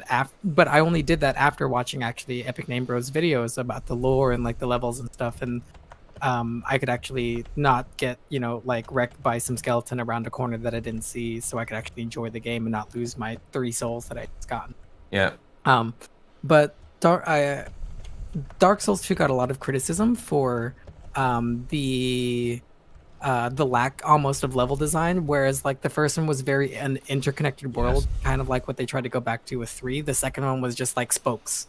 You started in the middle, you had this, and you completed that, then you went here and did that, and then you got about halfway over here, went back all the way there, and then had to like you came out of a long tunnel underground and ended up in a fire like volcano castle. Nothing made sense. The PvP is pretty good. I really like what is it, power stancing, 2-handed weapons, because that's a lot of fun, because who doesn't like wielding 2 giant 2-handed weapons and 2 different arms, like you're an arms warrior from WoW. But I feel like, and I feel like many people share this as well, that if it wasn't called a Dark Souls game, if it was called something else like the Phantom Princess or something, I think it would have been much better received, because it wouldn't have been just so heavily like, oh, this is a Dark Souls game. We expect this, we want this, and then it wasn't that, so why the fuck? I don't know. There's a lot of things I love about Dark Souls, but one of the most iconic things that people, even like me that haven't really played it, or people that don't know much about Dark Souls, the first one is, it is known for the genius level conception of this interconnectivity of the world. How this world it's like vast and it takes hours to go, but it's like you can get from one end to the other like in not very long of a time. It just things make sense about what you're going through. Yeah, exactly. Like you're going down. It feels like this was a world that actually existed and it was designed, and they have these things and there's lore reasons while this is here and this is that. Dark Souls 2 is like, hey, we're in the top of a mountain. We're gonna go like up an elevator, and we're like underground or something. Like, what the fuck are you talking about? It was super weird, super weird. But Bloodborne did a good job. Bloodborne, I don't think was Dark Souls level, but it was like it was their second best, I think, attempt at it. I've never Demon Souls, because that I've never seen anyone stream Dark Souls 2. Like, well, you always see Dark Souls 1 or Dark Souls 3. And you never like just an example, Ness, who's a big Dark fan Souls of those 3 type of those games. It was Dark Souls 1, Dark Souls 3, Bloodborne, and then Neo, which isn't in that universe, but still. Neo's good. That's like what Dark Souls 2 should have been, like a Neo-esque game almost, like where it has just levels. And Demon Souls. Well, yeah, you still see Demon Souls too. Never Dark Souls 2. So, you're not wrong. You're not wrong. I'm going to stream Dark Souls 2, just to go against the grain. I know. Number 1 first. I think it's Onyx, the gaming machine, streams a lot of Dark Souls 3, and or Dark Souls in general, possibly, but I haven't seen him stream Dark Souls 2 either. Oh, Mr. Rumble Roses was just saying in the chat, Onyx hates Dark Souls 2 with a burning passion. I saw this great to its credit. To its credit, the music in Majula is amazing, and I think it might be one of my favorite pieces of music from the Dark Souls games in general. Majula being like your hub town in the very middle of this wheel that you're always coming back to. So I'm glad it was good, because otherwise I probably wouldn't have listened to it or played as much of the game. I think it's hard for people that haven't played Dark Souls to look at Dark Souls 1, look at Dark Souls 2, and look at Dark Souls 3, and then be like, Dark Souls 2 is bad, and these ones are good. Because on the surface level, the game does seem so similar. It's just really hard to explain to someone that doesn't understand why this one's not the good one. And because like there's a lot of combat reasons and stuff, I guess, and level design, but The adaptability thing, why? like in terms of the moment to moment gameplay, it's not that different than the other games. Like obviously I would say there's more than an influence. I It's mean, very Dark Souls-esque, you could say. But so it's just, I don't know, it's one of those things you kind of have to play to really, I feel, why it's not as good. Spot on, boys. So let's go ahead. I'm sorry. I know Mr. Rumble Roses had something to say about He Nukem. he's I've got some stuff that he said in the chat the other day that I'll put up. I think it's more geared towards 76, which we'll get to. Oh, I see. Okay. So let's ask this question, and we can talk about it briefly here, or whatever at length. It doesn't matter. A question I think that I would like to ask everyone here: what is a game that's been beloved for years that you have a dislike for? So, like maybe one that's considered a classic, one that's considered, a cult hit, whatever. And maybe you tried it and you were like, I don't see what the big deal is. Landfee. Monster Hunter. Monster Hunter. That's the only thing I can think of off the top of my head. Monster I Hunter. mean, I can just talk about games I just strictly don't like that a lot of people like.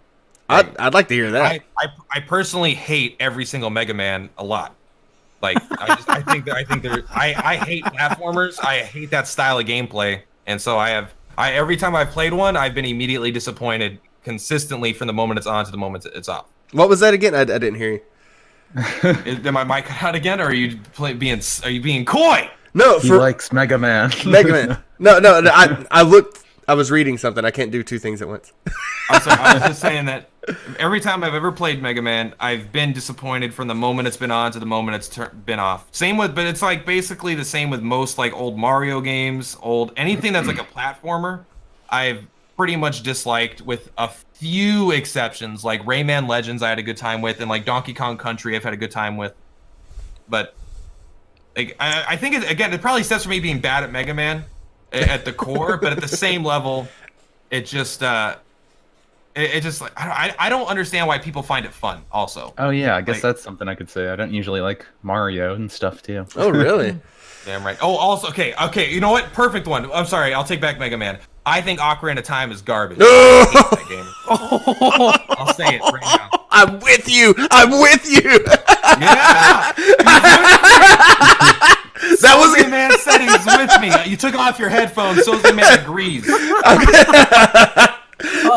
I admittedly, most of the reason why I like Ocarina of Time is it's very nostalgic to me. And like in the headspace and the age that I played it with, like I've gone back to try to play it, I can't. But The sword glitch is fun. I was playing it for the very first time when it was released on 3DS, and I started it up, and I'm like, First time, not the N64. this is I was like, yeah, this feels old.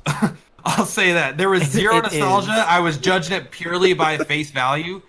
Well, like, just for example, I played Breath of the Wild, and Breath of the Wild is in my top 5 games of all time. Oh, for real, It feels like the full fruition of everything that game was trying to do, put to the fullest. Just play Skyward Sword and see if you enjoy that too. No, I don't know enough about Zelda to even know if that's a joke or not. Nana says to bring his body bags. So I love Skyward Sword. I like it. And I didn't mind it, but But dude, interesting that you said the first time you played it was on 3DS, and I thought that was supposed to be the superior version.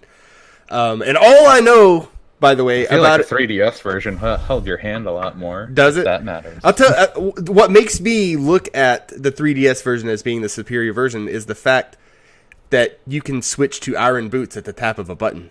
That's the only thing in my mind that makes it superior. Like, it just,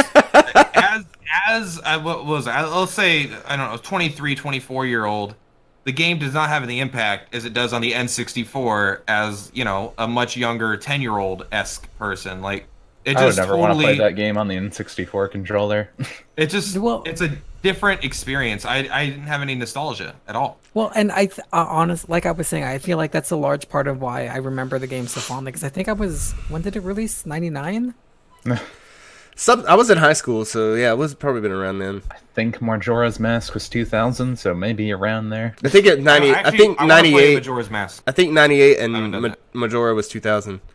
I was like 11, 12 when I first played that game. Like, and just I had the Sega Saturn before that and the Sega Genesis. So it was my first like Nintendo system, and it was one of the first games I owned. So like it's like it's deeply rooted in like my childhood upbringing. But like I've tried to go back to play it like 2 or 3 times since then, and I'm just like, I can't do this.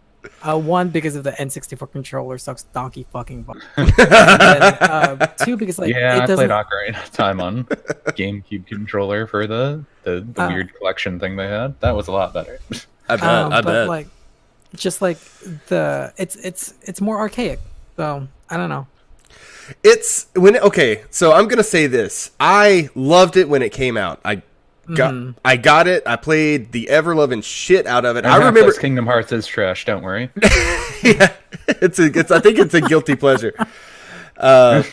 So I remember waking up like 2 or 3 hours before I would go to school to play some more Legend of Zelda Ocarina of Time. I remember like specifically I knew I was going into Ganon's castle, and so like I woke up at like 4:30 one morning and I was like, I'm gonna go through this place. Because I didn't want any interruptions. Like, I didn't want my mom coming in and being like, Soze, go wash the dishes. She calls me Soze.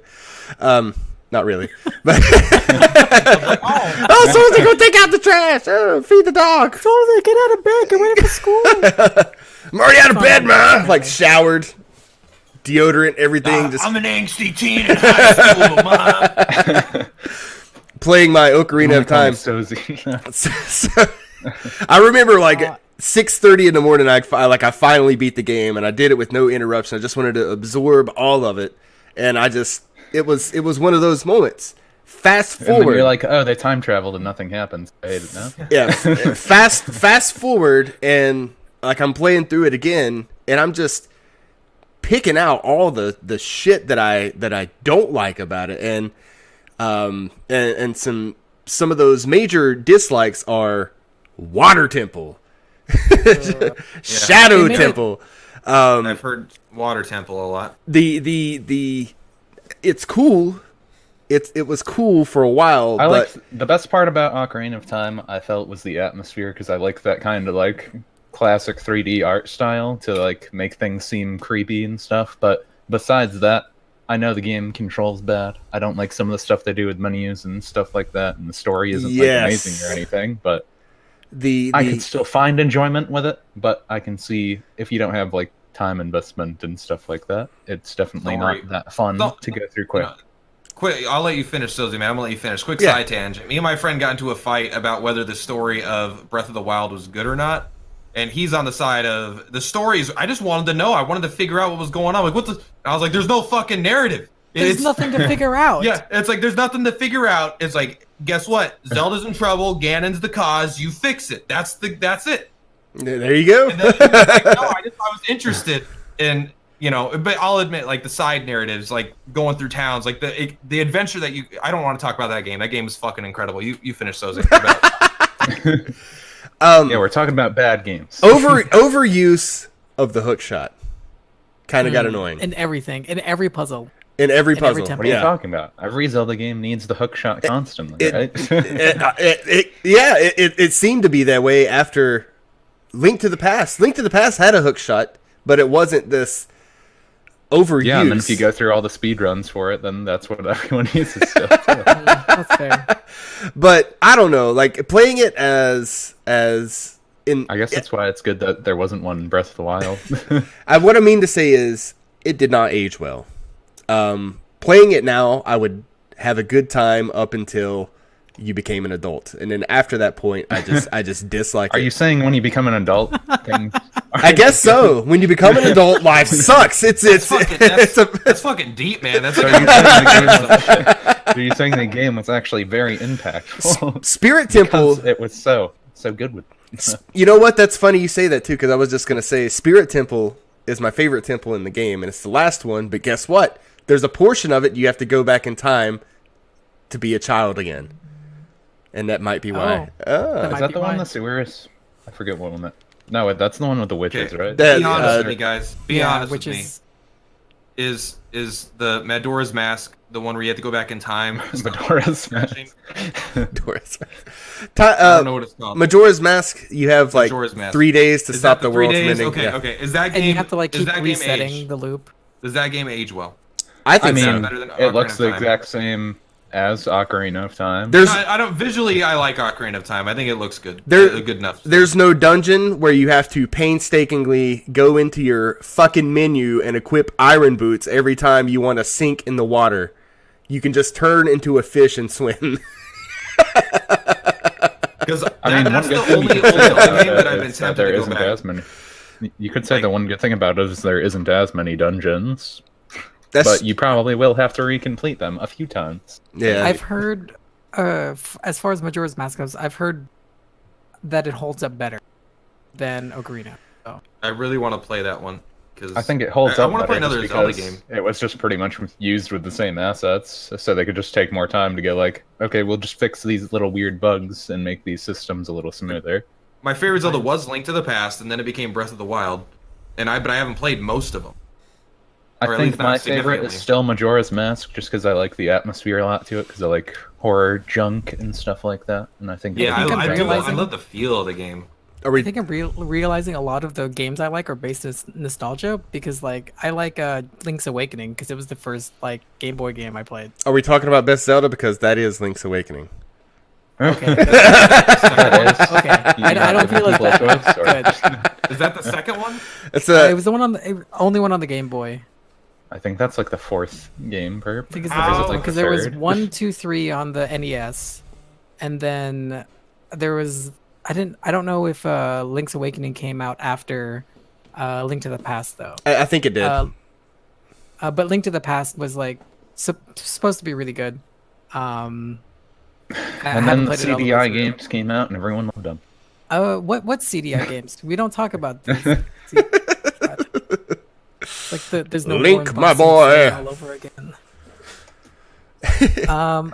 Did you guys enjoy Advance Wars or Fire Emblem? I know they're kind of two Yes. different kinds of the same Yes. coin. Advance Because Wars I was don't awesome. understand those games at all, and I cannot play through them. We're getting I off love topic. Wow. Aren't we those talking about games. trash? Well, no, we're talking about games that people are beloved, but we Well, unpopular Yeah. opinion type stuff. and like That's I tough. understand, like they are like especially the Advance Wars. I mean, a games lot of were, stuff like, for Fire Emblem I don't love that much. were well, I don't like know much about it either. I haven't played many of the games. People love Advance Wars, and I sat down and I put like 10 hours into it. I was like, I'm gonna go back to the dodgeball game that sucked, but I played it. Hapless says he likes Fire Emblem but hates resetting for stat gains. What's that about? Oh, You get random stat level up. Like when you gain a level on a character, they get randomized stats, and you can get if you save and then reload. Oh, You so can get higher rolls. So it's that part is Pokemon? that, I think that's total trash. you kind of but- reset to cheese it a little bit? Or- But it's or also a lot? completely unnecessary. In all the games, it's unnecessary because you can get like super fucking built. You can't get a perfect character unless you do that. But also, there's not like a whole lot of super optional hard things in the games. The hard thing is just keeping as many characters alive as you can. Nana says they didn't like Oblivion. I've never played any Elder Scrolls game, but if everybody always says that's the best one. I wouldn't if say you I like- liked any Bethesda game, but I mean, I play them. I- This will lead into I think the Fallout stuff later. But like I can't actually. I'll play a Bethesda like Morrowind or Oblivion or Skyrim. I'll enjoy it for about a week, and then the first thing I do is I start modding the shit out of those games to fix whatever I don't like. The systems like Morrowind's leveling system super obtuse. And like I think Oblivion did in the same way, where you have like major and minor skills, which I don't like that. So I go in and mod it, and after a while, there's like my mod list gets up like to 120, 130 mods, and then I get And it then you ask stable enough yourself, to like is it even play. the same game? No, and then that's the thing. It's like at that point, it's like I don't even know if what I'm playing is it's just like a sandbox game at that point to like throw the stuff that I think is cool in it. I just So- think that Bethesda games have really, really bad stories, and whoever wrote it should feel bad, and they should stop writing. And I just and play like them. I just after play mo- them for I just play them to make my own stories at most, and that's what I like to do.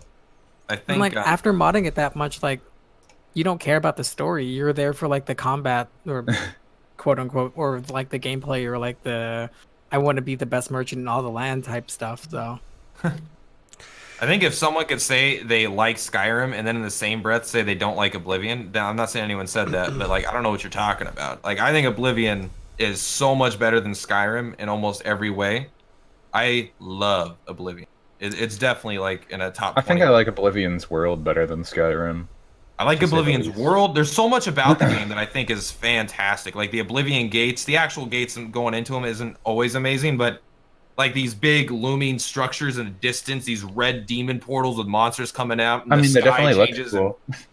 yeah, it just there's so much about the game. Like even the story, I think it's okay. I like a lot of the side stuff, but like you can create the amount of wacky things you could do in that game. They completely chop your legs off in Skyrim in terms of wacky, like built into the game. In Oblivion, they have a spell creator where you can just create spells. I created like I literally just last year played an entire YouTube series of all the way through the game where I just like, hey, I'm gonna run over the Imperial City. So I cast a bunch of spells, I tap a rock, and I boom, rocket into the sky.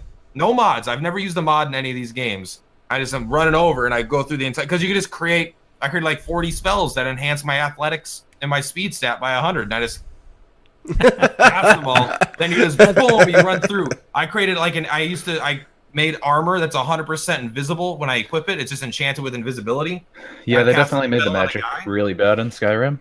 God. And I would cast a spell. It'd be like at 100 yards, everyone is enraged. So I just go into the Imperial City, bloop, and all the guards and townspeople just start, ah! And I'd be invisible watching it.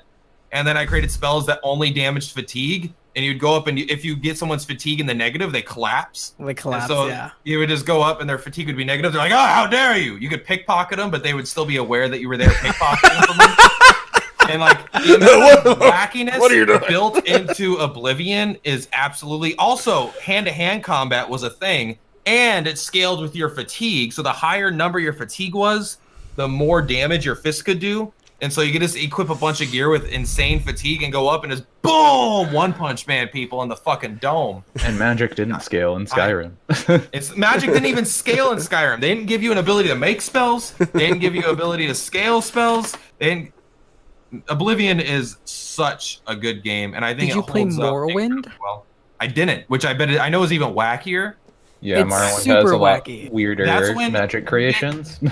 I am gonna go back and play Morrowind, but that's one where it's like that's a little harder visually to get into. Yeah. The graphics is Oblivion Yes. looks fucking stupid, and like the textures are garbage, but it's like not so out of it that I can't enjoy it. Morrowind is like I can't tell if that's a tree, or a character, or a bear. You know, sometimes. Both. It's a character that turned into a bear that's now mauling. No. Eh. I guess to kind of spoil Morrowind for you because it's such an old game now. One of my first memories of that game is I'm walking out of the first town and the guy falls out of the sky, and he That's hits the ground so and he good. and he The dies. Scrolls of Impervious Flight. I Yes. have played the intro. Yeah, and they buff your athletics and the acrobatics by like 1,000. So I was like, oh, I wonder what this does. So I cast it, and I was like, It's nothing's for like happening. 2 seconds though. It's for like Yeah. 2 seconds, which is It- great.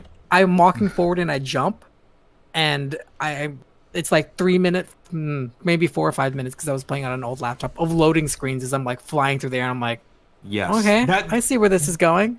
the fact that the developers put that in the beginning of the game, it just speaks to what the game is. It's this. Yeah. It embodies this thing. Like they purposely, you're walking out of your first town, a guy comes falling out of the sky, splats on the ground dead in front of you. You're like, what the fuck? and you find these scrolls, and then you do this exact same fucking thing to yourself immediately following. It's great. It- Unless you cast it before you hit the ground, and then you're safe, which I Then didn't know you're about. Then yeah, you're safe. Or if you land in water. I've landed in water a couple times. Yeah. Chopties was asking about Hyrule Warriors. Have you guys played that on the Switch or the Yeah. the Wii? I will say that the game is fun. That does not make it good. I mean, that's what all Dynasty Warriors games are. Yeah, right? I bought it. Good. I actually bought it a couple weeks ago for like $6, and Oh, I played it for a couple hours. It's Dynasty Warriors. Run around. They tell you where to go kill people. You go there and press a button until they're all dead. I feel like is anyone in like planet Earth? Do they actually have their favorite game as a Dynasty Warriors game? You know what? Dynasty 13? Warriors 11x2. That's it. I actually played Fire Emblem Warriors too, and I played that one for something like 80 hours. But like, I found it more enjoyable than Hyrule actually, because they made some changes to the AI that wasn't so like terrible actually. And I feel like getting upgrades and weapons wasn't just so grindy, because like in Hyrule Warriors, especially the new one, they have all the adventure maps and everything. So you've got to take a specific character with specific rules going into a specific map to get like specific weapons for another specific character, so you can be slightly more powerful. Yeah, the only thing I like about Dynasty Warriors is just like waiting a few years, buy the newest Empires game, and then just play that and have fun with it, and then stay away from it for another few years. Have you guys heard of what they did with the newest Dynasty Warriors? What? No, I have not. I've They heard turned zero it- news about Dynasty Warriors. They're from what I heard, they pretty much took out the whole mass fighting, taking down things aspect, and like turned it into something like a Black Desert Online. Okay, I don't know if that sounds good, but So they any made it change an is MMO? probably good. It's not Dynasty Warriors anymore. So That's weird. I'm more interested now, though. I'll say I was definitely not gonna get it before, and now I'm like, there's a Just- 5% chance it'll look just cool. watch a video. My favorite I Dynasty w- Warriors game is Drakengard. I think I'm trying to think of the only Dragon Quest game the only Dynasty Warriors games I wanted to play is Dragon Quest Dynasty Warriors 2 or whatever, like whatever that one is called. Yeah, Dragon Quest Heroes. Warriors. I Dragon wanna Quest Heroes see- 2. I want to see a modern like Gundam crossover into Dynasty Warriors. I'd be down for that. That'd be fun. Just like the first Dynasty Warriors Gundam, because that one had the original English voice actor for Domon Kashu from G Gundam. Have you guys ever played Blade Storm: The 100 Years War? Never heard of it. It's an Xbox 360 game. It's one of my favorite games of all time, and there's no doubt it's probably the game that's the worst that I like. What was that? Let me see if I could find it really quick. It was What a was game that that's like oh, you go. What was that like God of War-esque game that was on PS3? I think it was like Heavenly Sword. Wasn't that kind of like Dynasty That's- Warriors? I think there was. I played Yeah. at 99 Nights, which was Yeah. Dynasty Warrior-esque. I'm pointing to your. Oh my god. Pointing to my what? What? Window. Yeah, I was pointing to like your call on Discord, and then I realized that's not actually where you are Yeah, in you have to go like this. the stream. It's Yeah, a you I have think to dynasty go it's like this this, I way. think. Wait, I no, this forget. way. I don't know which way are Wait, you let's near. grab. Let's touch hands. We can touch hands. Wait. Well, Top right, top. you're touching. We're touching hands in Discord, but not in the stream now. Let me do it this way. Look at the camera's Wait. flipped. Yeah, they're. Nicolas Cage is on the right or on the left. No, What is going on right now? All I was gonna say is Blade Storm has a 58 on Metacritic, and it's a bad game. Imagine Dynasty Warriors, where you don't get a fight, where you just hold the square button to attack. But you are like a general, and you get a bunch of you get like, oh, I'm going to the battle with bladesmen and magic men. You'll get it. Do I go like this, the opposite direction? Which way do I go? Oh, it's gonna do it. Go up. 'Cause I know that's wrong, and at least I don't look stupid. Praise the sun. Yeah, there you go. So let's talk about this. I don't know why I brought it Either up. that or Ryan CA. So let's move on into this, since it's a hot topic. Oh, well, last topic before that hot topic. What do you guys think of Diablo Immortal? Listen. What's I'm that? gonna say it right now, and I don't care what anyone says. I will play it. I think people jump the gun. I'm interested. I think people jump the gun just because it's mobile. I think people jump the gun. I would rather have Diablo Immortal than Diablo 4 because I hate Diablo 3 and I like Diablo 2. So I just want that remake of Warcraft 3. That's all I really care about. I think they chose the. I think it might turn out okay, but the fact that they decided to announce it at a mostly PC conference after announcing some big Diablo news, that was not a great idea. Yeah, timing. Timing on that was bad.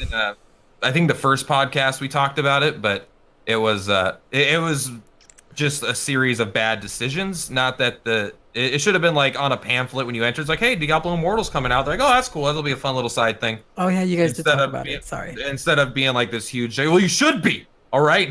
Instead of being this huge thing that they built up, but they we'll see. They screwed the pooch. Yeah, that's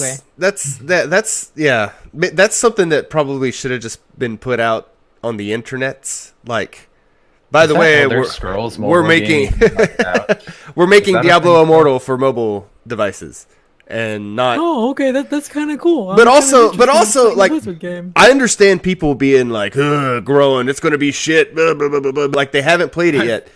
But also, what do you think about? Okay, so like at BlizzCon, one guy in particular comes up. He's like, is this an out of season April Fool's joke? Like, okay, how disrespectful, you piece of shit! Like, you don't make games, you son of a bitch! Like, you don't know the time and effort that's gone into this, and you don't work there. I get that you don't like the idea of it, but I don't know. What do you think about people coming up like in public forums like that and giving developers and shit like that? What do you think about that? I have 3 points about that specific event. 1, I think the guy was definitely rude, and 2, I think it was definitely funny. I thoroughly thought it was an enjoyable thing to watch. And 3, like the guy was in the wrong being like rude to these people that are obviously on stage in front of tens of thousands, maybe hundreds of thousands of people across different platforms that are being live streamed about their Diablo news, and they kind of made him look stupid. And so it's just like, but the reaction that I saw to that guy's reaction, like I saw people take a more strong stance than you, Soze. Like there's this meme video going around of these guys that are just like, oh yeah, you grow the fuck up, children. You don't always get what you want. I said, grow the fuck up, children. Like, he's doing the exact same thing that he's accusing these other guys of doing, but he's doing it in the opposite. And that's freaking hilarious to watch. Well, at least it made a good joke. An out of season joke. Yes. All right. Are we ready to talk about the big one here? I don't know what you're talking about. Hot topic. Hot topic. We're gonna go to Hot Topic, and we're gonna buy some. I got the shirt. Some rock and roll T-shirts. And Nina Cooney Britney, bitch. And some Goku T-shirts and Kingdom Hearts plushies. Fallout 76. It came out. Probably should have not came out. Maybe, I don't know. 2 weeks ago. Yeah. For me, it was something that I was like, you know what? Peer pressure. I'm gonna see how this one goes, and I'm gonna wait. Peer pressure, says you can admit it. Because a lot of you might know, I play a little game called Conan Exiles with Morbid Killjoy and the gang, and I'm sometimes there. I've kind of gotten a taste for crafting / survival games, so the idea of that kind of game set in the Fallout world appealed to me. But I was like, I'm gonna hang on for this one. I just kind of got a gut feeling, and then it came out, and I have yet to play it, but I think all 3 of you have to some extent. Yes, we've all played it together multiple times. Yeah. There we go. So take it away. What's the deal? What's good? What's bad? What is overly criticized? Let's hear it. Kill Evan. I'm going to start off with Game of the Year 2021. Yeah, that's right. I agree. When they do the HD remaster, when the modders with all the get expansions, yeah, it's gonna come out at Switch, and that's its year. Enough for Switch. Coming to Switch. My body is ready. Coming to Switch VR. It's taken Fallout 4 and they've made it even that's like real time, and made it to where you can supposedly play with your friends. I remember watching Perplatypus the first day it came out, and he could not play with his friends. He could not add his friends. He could not join parties or join the maps with his friends. So you're gonna make friends. I feel like it kind of already failed on that front. I will also say I probably watched that first week when you were playing it a whole bunch. I was like, oh, like he's having fun with this game.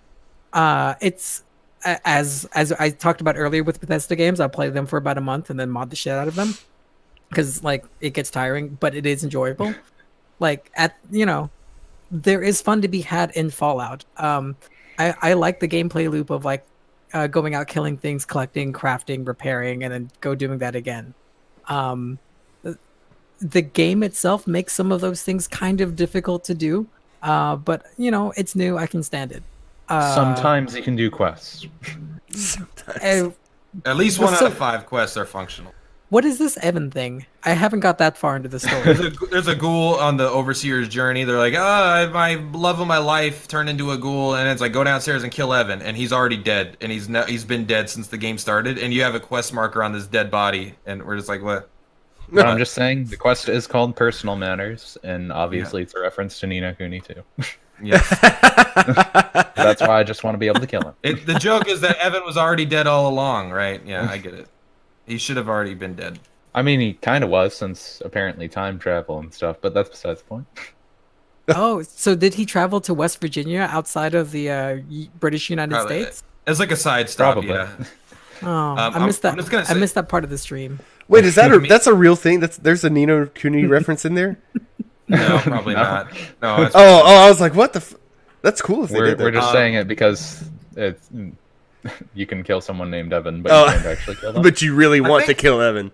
I think Fallout 76 is a build of Fallout 4 that they modded so heavily that it became unstable, basically.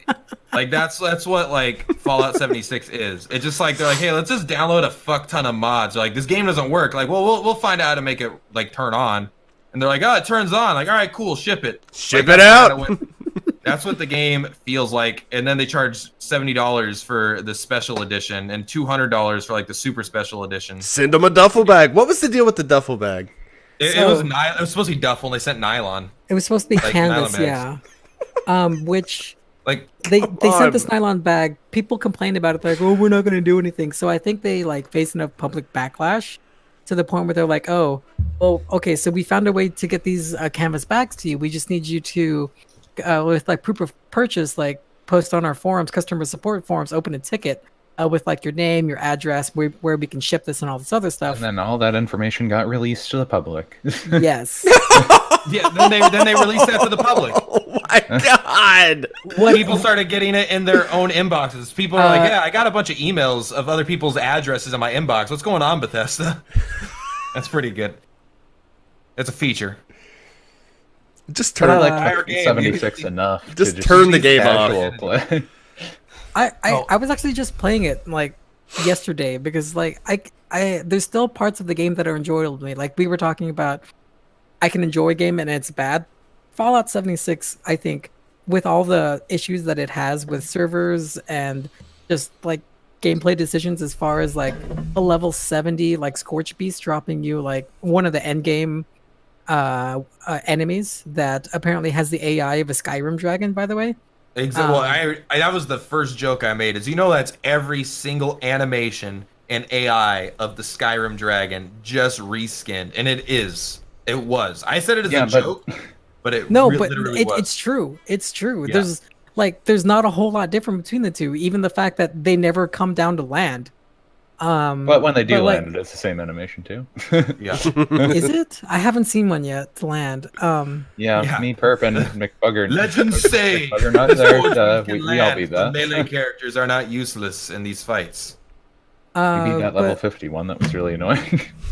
And then they drop like level 20 loot, and you're like, this isn't. I can't even sell this because it's a legendary, and I can't break it down. So I'm just gonna drop it and leave it here. Like, I want to say before we shit on the game too much more that I do genuinely like this game, and I had a lot of fun with it. and I think it was a good time. I will never argue it's a good game. I will never make that claim. I don't think it's a good game. I think it's a game that's fun, that it's very easy to find enjoyment out of if you know exactly what you're getting into when you buy it. If you're very informed about like from the moment they announced it until release, nothing surprised me, right? Like I knew exactly what it would be. I bought it, turned it on. Everything that I did, I was like, this is exactly what I thought it would be, 100%, because this is what they sold it as. And I think so. They released a bad game and they fucked up a bunch of shit, but they also were pretty upfront about most of the terribleness of the game, and then people started to build it up, I think, more than it deserved, because they're like, surely it's not going to be exactly what they say. They're keeping some stuff like it's going to be cool. I was like, no, it just falls formatted. No, when they actually say what it was going to be, you didn't need to build anything. Morbid, that's what it was going to be. Morbid Killjoy agrees with you. No, Thank you, Morbid. That's exactly why I bought it a week after I started watching you play, because I was like, oh, okay, well, it can be fun, so I can have fun with this. I think I would have hated it more if I actually bought it, but I didn't buy it. Kurt bought it for me. Oh shit! I bought that game 4 times by the end of it all. Jesus. So that's nice. They are fixing some of the performance issues with the patch 4 days ago and on the 11th. But it seems like too they added more bugs with the slash patch on the 4th, which classic Bethesda. But they also introduced a bunch of changes to the game that weren't documented, even after coming out and saying oh hey, we're trying to be especially to the shit. Reaching out to the Fallout 76 community and telling them we're going to be more transparent, better communication, and then not even a week later, nothing. They nerfed stuff. One, I don't think that's a game that needs nerfs. Period. Everything is kind of already spongy to a point, and it's resource intensive to kill things with heavy weapons. And two, it just, you know what? I don't know. It just everything they've done has been the wrong decision. It feels What can they do right? So is there do you just need the game to play it, or do you need a subscription? Do you need to be No, you just need the game. Bethesda Net? It's very cheap now. If there were a subscription for this, I'd be out. No. Yeah, no way. It doesn't deserve an extra. It doesn't deserve the $60. Yeah, for $30, I think you can get a good week of fun out of it. If you have a buddy and you just want to go around killing shit, you could have some fun. I think it dropped down to 30 on the consoles and 40 on the PC. Yeah, over Thanksgiving, which it had not even a month old. So there's that. Smash Brothers will be $60 4 years from now. And it'll be $60. Nintendo games never go down. Yeah, those Nintendo games are like Toyotas, man. They keep their value. And Smash 10 years from now will be worth $100 because you can't find the cartridges anymore. And then people will sell the cases on eBay for $200. Okay, there's an issue with a game when the thing that made it most fun is the fact that there's a glitch, unintentional, that lets you have infinite carry weight. That was the most positive experience I had. If they patched that out, I wouldn't play it anymore. For the first time, I was like, oh my god, this is fucking awesome. I don't need to be annoyed by all their systems. I could just play the game. Honestly, that's the only thing that I think makes it even more enjoyable. And also, it makes all the servers unstable because everyone found out about it. So everyone's carrying 17,000 pounds of paper clips, and now the servers just shit out. So it's also a problem. Somebody walked around me. There was I found White Spring for the first time, and I was wandering around, and then 3 guys came on my screen, and I dropped connection. I was like, okay. Yeah, it's just people have so much weight. Yeah, if you have too much stuff, the servers can't handle it, I guess. I went up into a corner of the world where in the world. No one is anymore, so that's been helping. The fucking bugs in this game, though, the features in this game are the most weird ones I've ever seen. And it's just out of the blue. And it's the only game I've played where you find out about a bug and it's it doesn't surprise you. You're more surprised when something works than when something doesn't work. You're like, oh, I hope I can do this quest. But it'll just be the weirdest shit. You'll be like, oh yeah, I went to pick up this bowl and caused 9 death claws to spawn. You're like, yeah, that shit happened. Yeah, only it 9 triggered this the- time. Yeah, it was like they couldn't spawn because there was too many things in the vicinity, and it's like, oh yeah, I dropped this item. Like I'm trying to get rid of this item in my inventory because I want to scrap it for parts. But my cursor, which is like off the side of the screen, it's like over here on a down here. It's like, okay, scrap it. It not only does it not scrap the item you were trying to scrap, it's like, do you want to scrap sniper? You're like, yes. Then it'll be like, all right, and then it'll scrap whatever your cursor was on. God. You scrapped your power armor. Like it just does that. That's just like something that the game just does, and I had a it's bug fucking with power weird. armor. Did I tell You couldn't get out of your power armor. No. One, I couldn't get out of it, and then when I relogged, I didn't have power armor.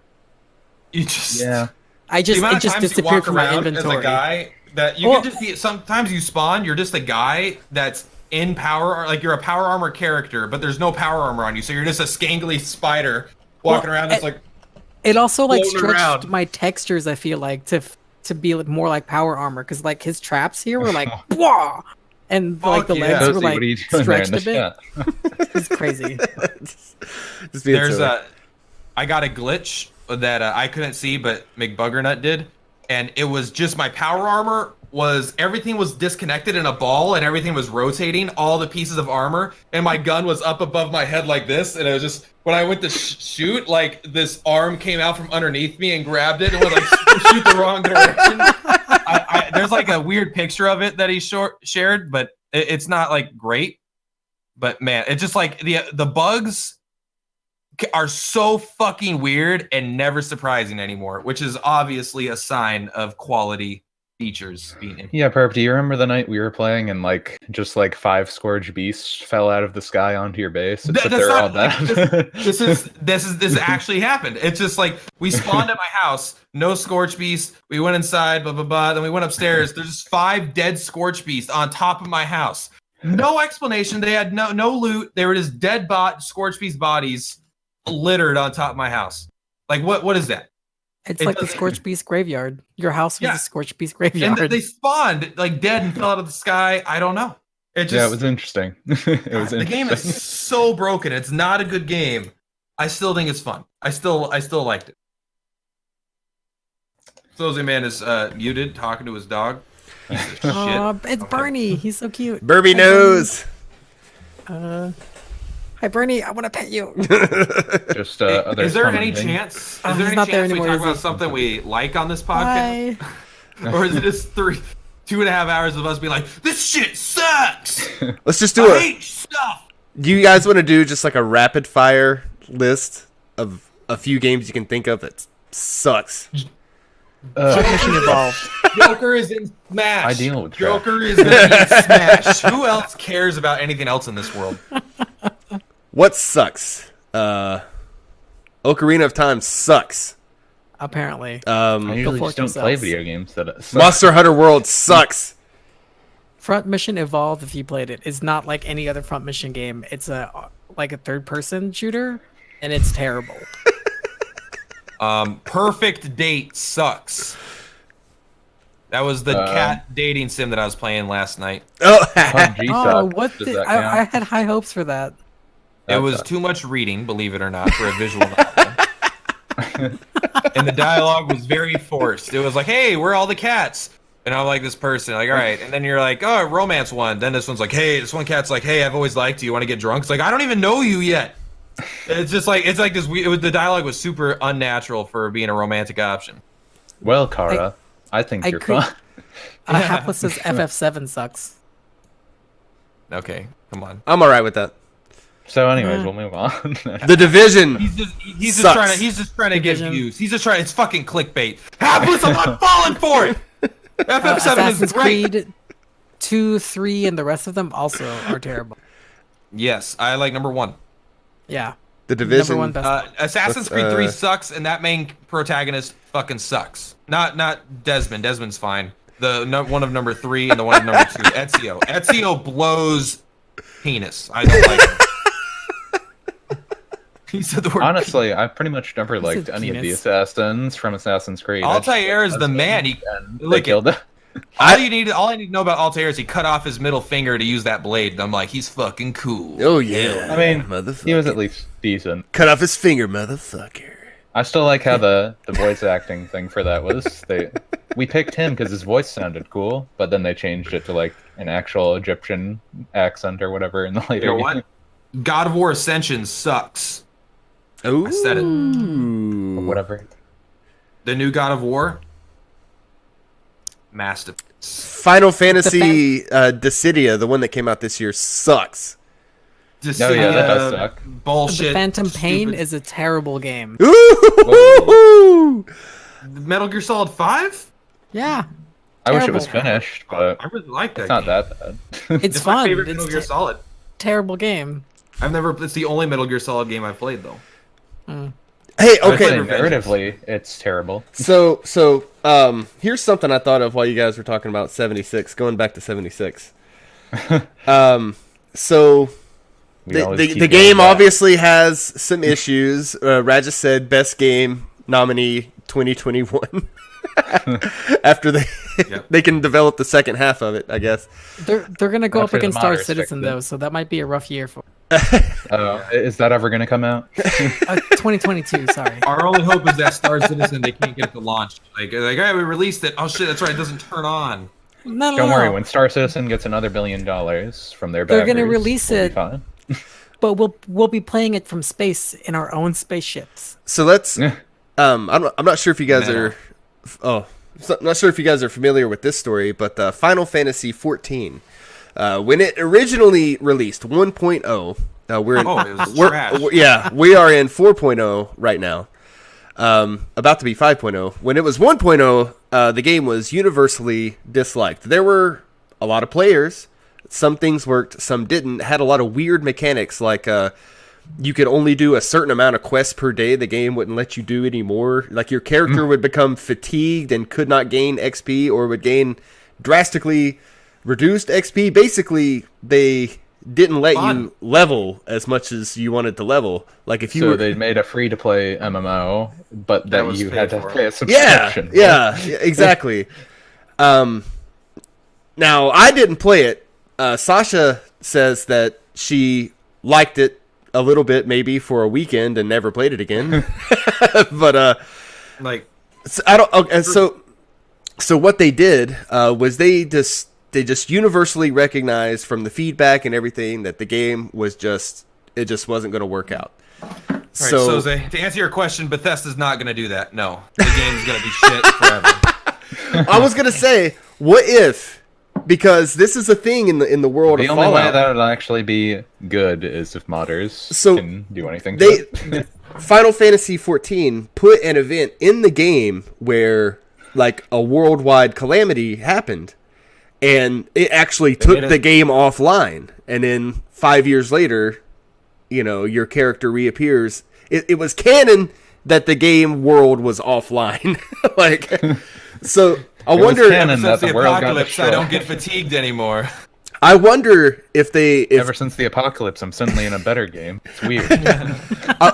I wonder if the shit will get to a point in Fallout where they're just like, all right, everybody, you're getting locked back up in your vaults, and we're going to come out because this big nuke's coming. It's going to fuck the game world up, where we're going to fix it. And they're What going about the 300 nukes that fire every day? Yeah. Well, Gotta go nuke. hey, those nukes don't matter because no one is able to stick around to see that the nuke actually dropped. So, if a tree falls in the forest.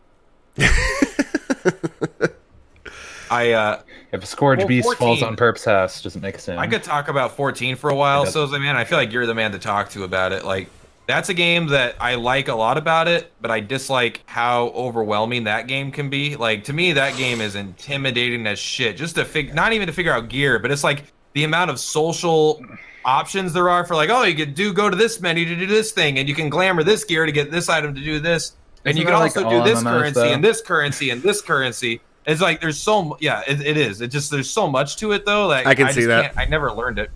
I can see that. I honestly, even though I love so much about the game, I really don't like the art style of it. It's too serious. Even though the game is wackiness to it, the seriousness of the models, I just don't like. I like World of Warcraft. I like gnomes and trolls and ogres and undead, just goofy, cartoony look more. What about blood The elves? game, Sorry, sexy elves. Sexy elves. yeah, sexy elves are a little. They're not really that comedic. I want to play a blood elf. I play gnomes. I do. I played Oh, orcs. I was gonna say, I think I actually do prefer WoW's art style over 14's in a lot of cases. But as far as 14 and WoW goes in comparison, in my opinion, the storytelling is the main draw for 14. It's a single player story where you do have multiplayer dungeons. That's what it is to me. And I don't know. I think overall I prefer it. My issue with the story is there was so much text that I could not be bothered to read it that much in an MMO. Same reason I didn't follow the World of Warcraft story when it came out. None of it was voice acted. I don't know if it is now, but I think that's the only reason I liked the Old Republic for the MMO, because they had so much of it voice acted that I could there's I actually some followed story. the story. It's like voice acting doesn't just it doesn't necessarily add to a story, but it kind of forces you to pay attention to the story in a lot of ways, like. Because, you're just like, oh, let's go through this, and you're like, oh, wait, this is like voice acted. All right, I'll listen to it, I guess. And I think that's good for an MMO, because usually I'm not engaged in the story. I just click past it and go to the next exactly. quest. I think That's everything's how I fighting played against WoW. it.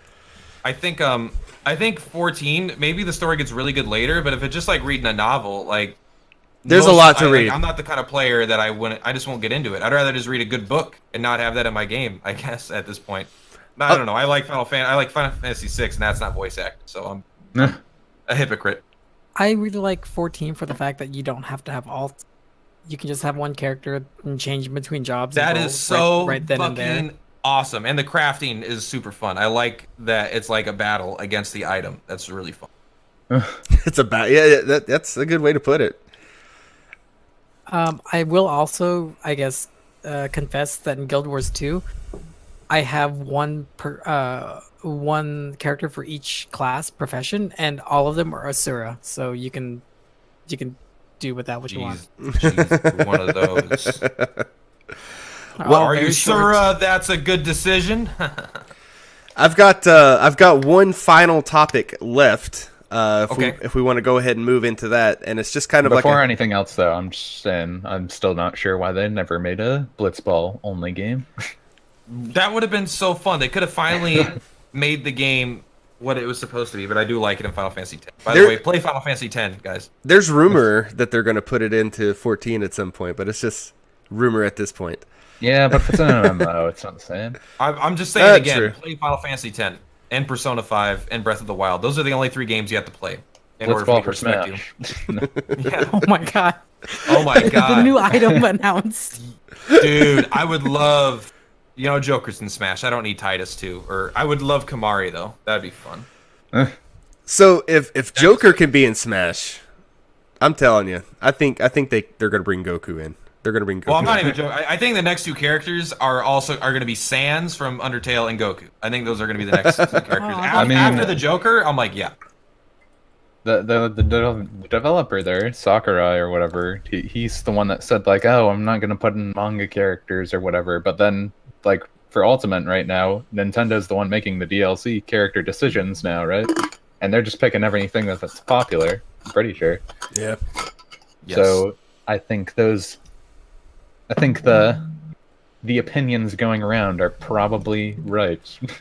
Whatever is your craziest idea, like the thing about Joker is not only is that the craziest idea, but it's also an idea that I don't think literally one person actually said out loud as a prediction, what's the craziest prediction? No one was like Joker that's even outside of what people were imagining, right. I think, which is why it's so fucking awesome. I'm pretty sure I saw the Vault Dweller joked about. Vault Boy, that would be terrible, but I would admit I would not have seen it coming. But now I'll be like, oh. You pick that character, and then when you start the game, it just says that you're disconnected. Yeah, that's right. On the topic of Sans, it'd be a good map though. Potentially being in Smash, you could, there would be a cool stage for Undertale. Think about that. Yeah. That would translate well into a Honestly, battle stage. I might be more excited about the Persona 5 stage and the soundtrack being added than I am the actual character. Yeah, for sure. Like, is it going to be in Just be able to play the TARDIS music or whatever, while you're TARDIS, playing or is it going to games, be right? is it going to filter through the palaces? Is this going to be in downtown Tokyo? I don't know, but there's a lot of fun ways they could take that map. Awesome. Well, okay, I've got a final topic here, and I'll go ahead and put it out. Final You're gonna topic. put out? I'm going to put out, finally, Dr. Soundcheck. Yes. I'm here for this 100%. Let's do this. Let's go, boys. Okay.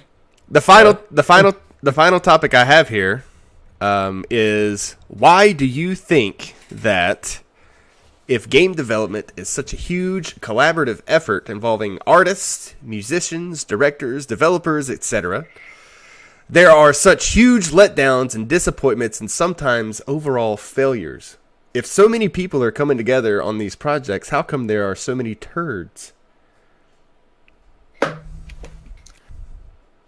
Because companies are unethical and don't let people do their job and don't pay the staff enough so they can't do their job also. That's usually mostly it. And games are probably too cheap to actually pay them also, but I don't know. I'd probably be willing to pay more for a game if it meant that we're getting an actual finished product, but yeah. Vam kind of brings up what I was going to say. I feel like in a big organization, you're going to have people doing like the majority of the work that don't have a lot of say in like the direction of where things go as far as advertising, especially, or maybe like looking at the Call of Duty games, like what actually sells, so that whatever passion that they have, like people were pointing out in 76, there's one setting set up where it looks like two bandits got into a fight, and like one guy has like a knife in between his ribs and the other guy's like brains are all over the wall, and there's like a checkerboard and there's like chess pieces with, or there's bottle caps, and some of them are flipped over, and like somebody like went through the effort of like putting that into the game and like setting it up very specifically for, you know, because that's what they wanted to do. But like that's, I feel honestly completely overshadowed by the fact that the game has so many technical issues, and like the direction of the game maybe wasn't where that person wanted to take it. And to kind of draw an analogy from like my work, I work in a hospital. Like a lot of the things that we do for the patients there, management normally in the past has seen it and been like, oh, why did this take you this long when it could have taken you this long? And I'm like, I needed to take care of that person and make sure that they weren't having a shitty day. When at the end of the line, and I realized that there have to be people that have to be worried about the bottom line at all times. So it's hard to balance all those things in a way that pleases everybody. And a lot of times you'll have very, I guess, unfit people for kind of the positions they are, but those are so much more public and have a lot more sway over the overall goal of a project. So it ends up not being what anybody wanted. Like Too many cooks in the kitchen. I'm thinking of three major things that I think are the cause. But one, I just want to say, like, Fallout 76 has an odd amount of environmental detail in a game that's so unfinished. Like the things that they've cut corners on versus the things that the game has done like to completion is actually very weird, because there's so many things. You walk up into a place in the environment and there's this storytelling through.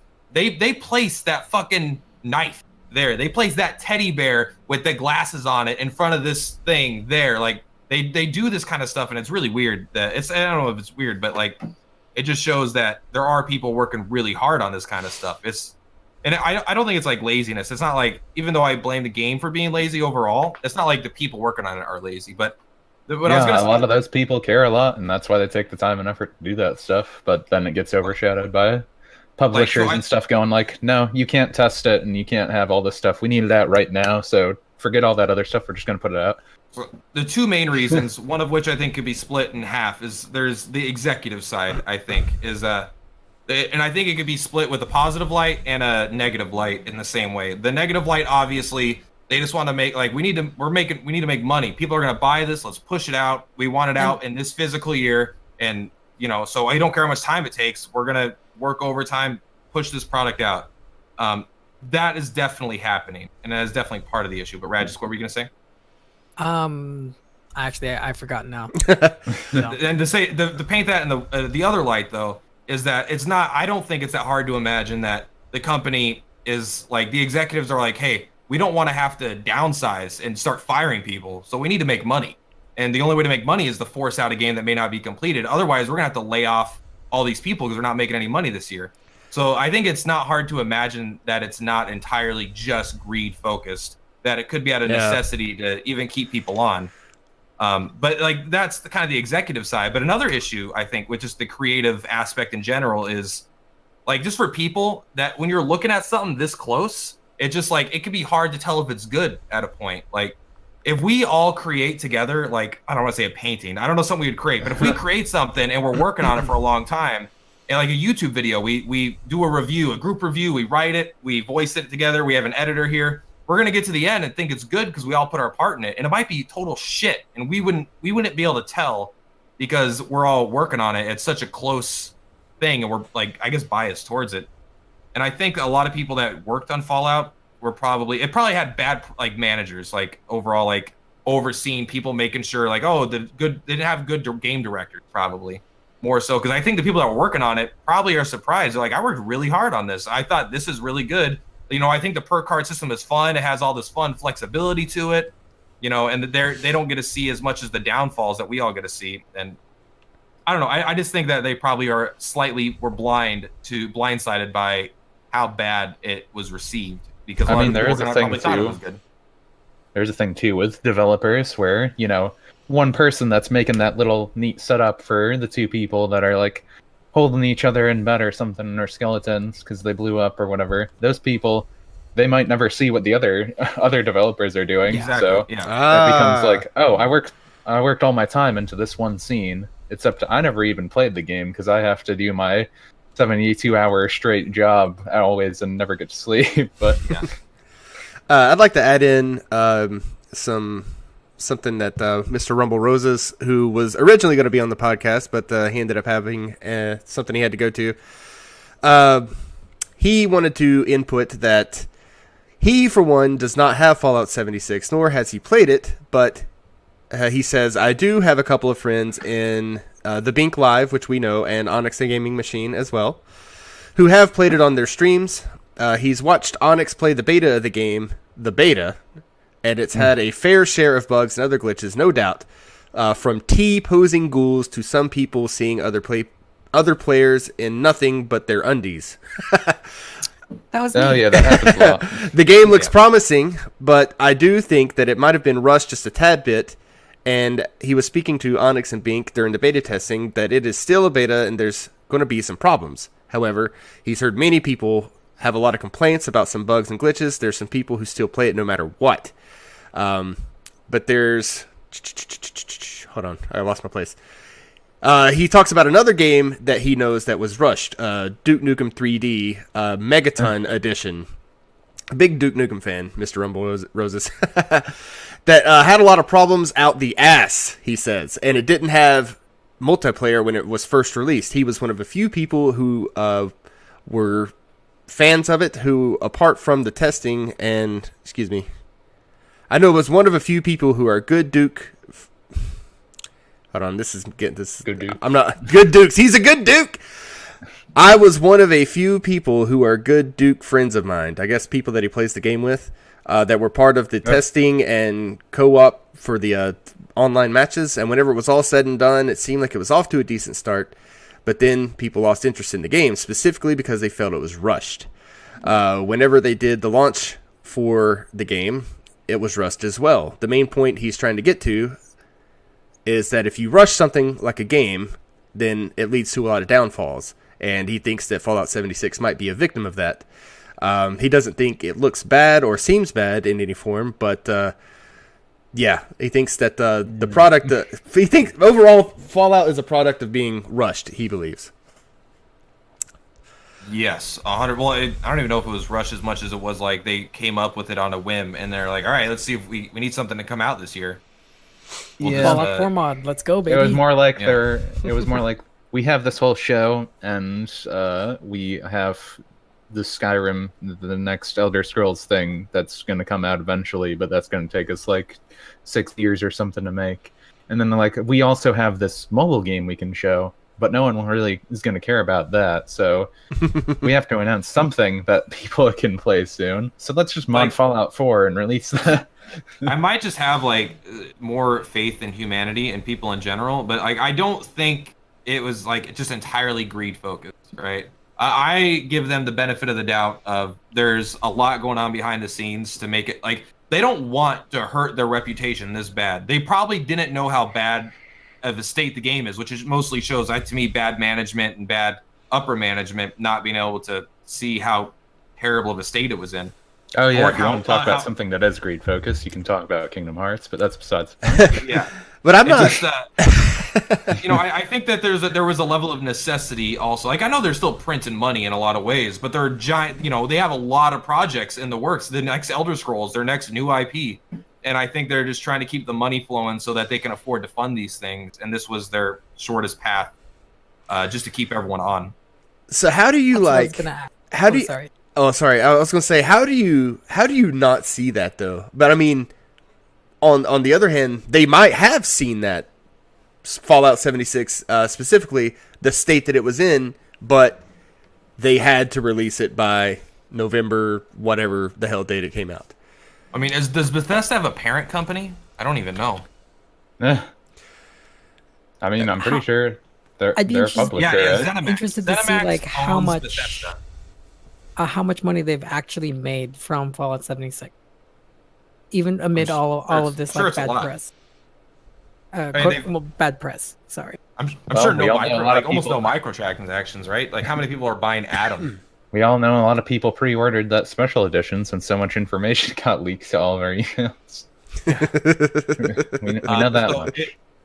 Again, I don't know if Bethesda's the right spot to shift the blame to, or if it should be ZeniMax, their parent company. I don't believe that people in Bethesda made a bad game to make money. If anything, if I'm going to attribute it to greed or something negative, I have to probably attribute it to their parent company, saying because in a lot of times in the financial world, definitely like mortgages, you're only as good as your last month or your last physical quarter, your last year. They don't care about your projections for the future for following years or how you did last year. They care about what's the next deadline, how much money we're making this time for the stockholders. And so I don't want to be too negative on it. Like the game is bad, right? I'm going to say that, but I don't want to attribute it to I don't think it's any of the developers' fault necessarily. I bet they all worked really hard on a game and they had passion about it. For sure. And I feel like some of the hate gets I don't feel like it always gets directed properly. It feels like it's always to people that work at Bethesda are like, oh, you suck. Well, I mean, that kind of stuff I kind of wonder if that's anything that happened with Ni no Kuni 2.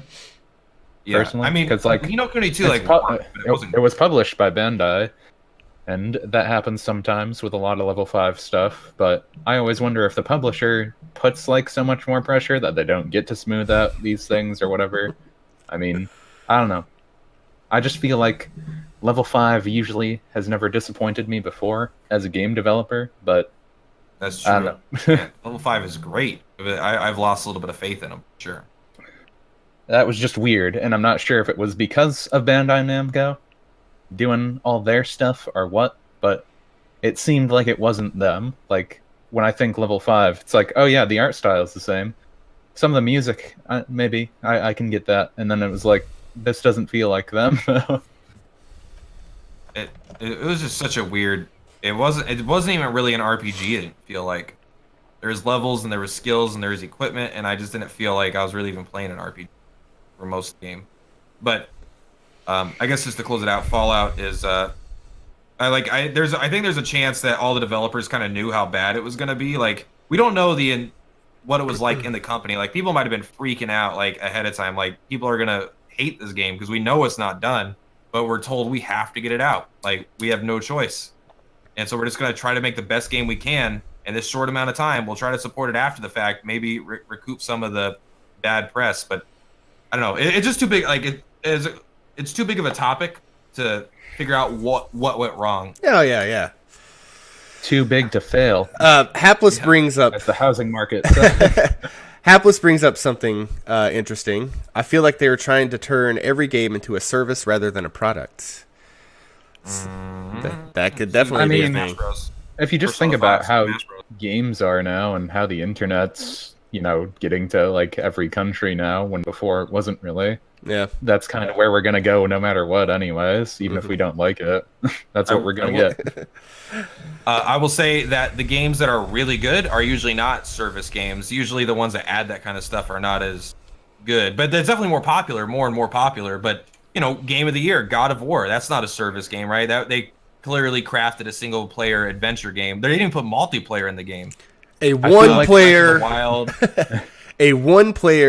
adventure game, rated M, Game of the Year. That's so freaking cool. It also PlayStation exclusive. PlayStation exclusive as well. Yes.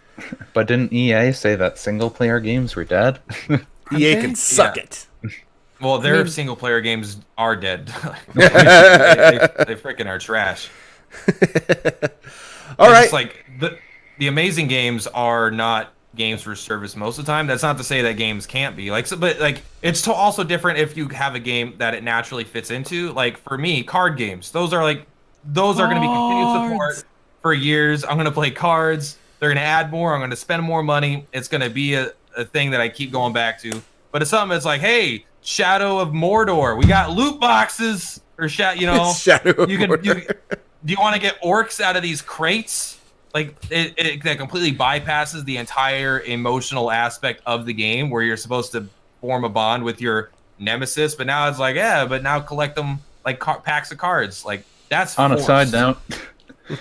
my one game that I'd probably regret buying the most was the Battlefront game. I wish I never bought that. To be fair, it looked good. It looks good. It looks good. It sounds good. It is not good. Hey, I have that, Morgana. What could possibly go wrong? All right. Well, I guess as we're winding down here, we've gone about 2.5 hours. Actually, 2 hours and 40 minutes. Doesn't even feel like that. Feels like it's been like 30 minutes. Do you guys have any upcoming projects or playthroughs you want to talk about? Talk about your Twitch life. I can start because it doesn't exist. I will happily lurk in your chats and sometimes throw gift subs your way, but that's really all I've been doing. So, well, Rajisk, you are the CSS super supporter. (parentheses better than Jexel). Yes, I get to twice now. Yeah. We love having you, man. We love having you. Gonna start a war. Leave Mario. God, that guy. Just breaking through walls and windows and shit. Nuisance. I'm gonna give you your own role in the Discord too. How about that? No. What if they're all gonna be called Guys, I just want everyone to know that Rajisk bought me Unworthy, the video game, and I streamed it. So he bought me a game, and it was very fun, and it was a very good game. And thank you. And it's not Ragisk for everyone that ever tells me I'm wrong. It's Rajisk. Thank you for educating me. It's Ragisk. I was thinking of repronouncing it Ragisk. Ragisk. That way it's close to racist. I knew you were that type. You saw the veil, and you just like pulled it back, dude. So quick. Damn. I'm out of all of us, you're the only one that said something negative about people from the Philippines. All right. I mean, they're not that great. Okay. He didn't say this in his podcast, but he'll talk about it. Just because your mom was a nurse in the Philippines, okay. Platty, Landfee, do you have any upcoming Twitch projects or anything you want to talk about? Playthroughs, this and that? I have nothing on my schedule right now, and I have no idea what to play now. Did you? I went through all the 100%ing of Kingdom Hearts, and now that I'm done with it, I have nothing in my life. No, you poor soul. Oh shit, you did do that. Congratulations. Dude, it is sorry. Hell. It is hell. Oh my god. Don't even talk to him about ice cream. He can't eat it anymore. Ice cream. Sea salt ice cream? Of ice cream beat. every single day. La la la la, dude, that song. And It's a small world after all. I am gonna go back to variety streaming and play card games on the side sometimes. I don't know what I'm playing right now. I just got this new game because the Humble Monthly came out, so I got a bunch of games. So I'm doing a couple giveaways for the games that I'm not gonna play because they're shit. So you might want them. And I'm gonna play 7: The Days Long Gone, which is apparently an isometric stealth RPG game. Don't know anything about it, but I read that, and so I'm excited to play that. Very nice, very nice. Anna Yume says Lamphy should experience Doki Doki Literature Club if you haven't yet. It's very wholesome, very nice, and 100% Free to play, PG, not Lamphy. weird. Free to play. I have still never played a visual novel.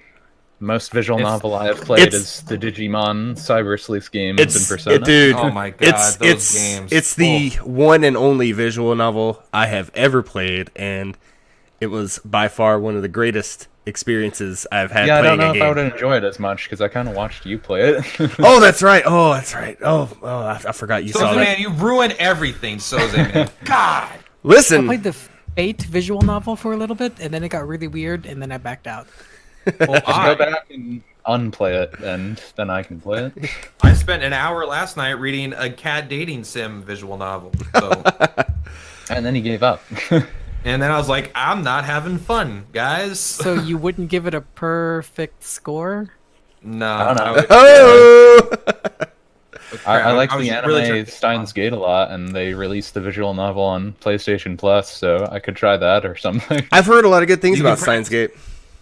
We can do all the voiceover stuff. You could practice all your voices or whatever. There you It's go. a real good anime, I can say.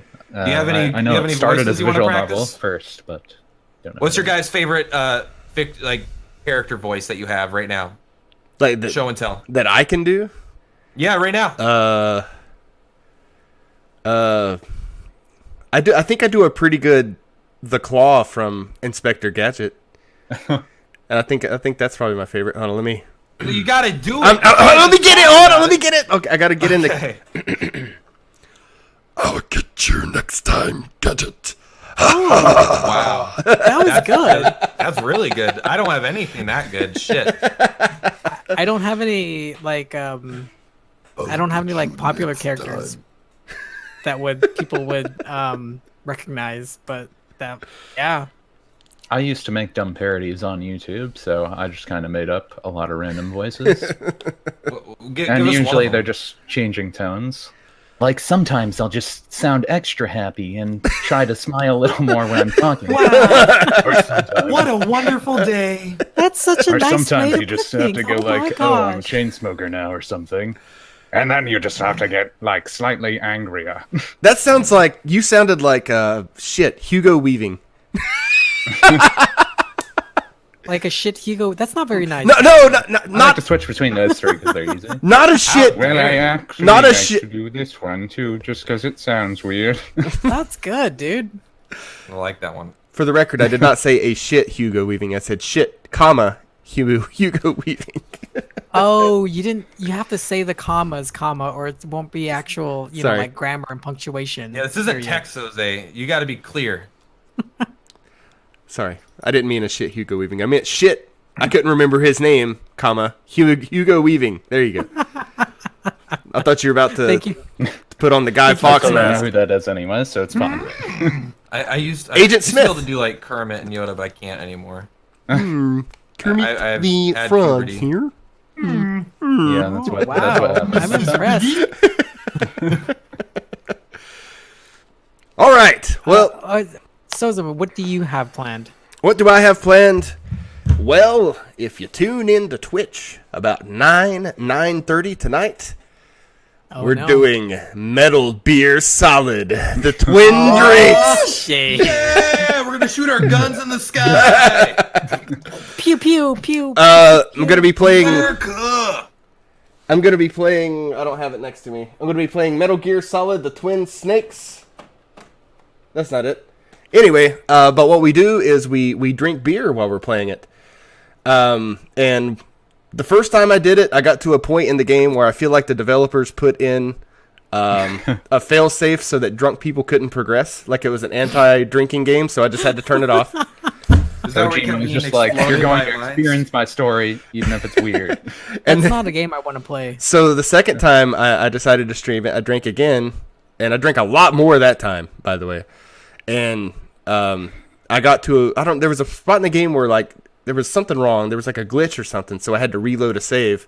Me too. Well, I hadn't saved the whole time, so I was back to the spot I couldn't Wrong game, get wrong. past on the first stream because I was too drunk. And guess what? I couldn't get past it again because I was too drunk. No way. So I made 0 progress. So Sounds we're, like my love life. we're gonna save often this time, and I think Morbid Killjoy is gonna join me for the stream Yeah, tonight. you get to hear Wasn't- more about Mei Ling's movies. There you go. Isn't kind of going back to Monster Hunter. There's the Monster Hunter movie. Please, for the love of God, do not watch that.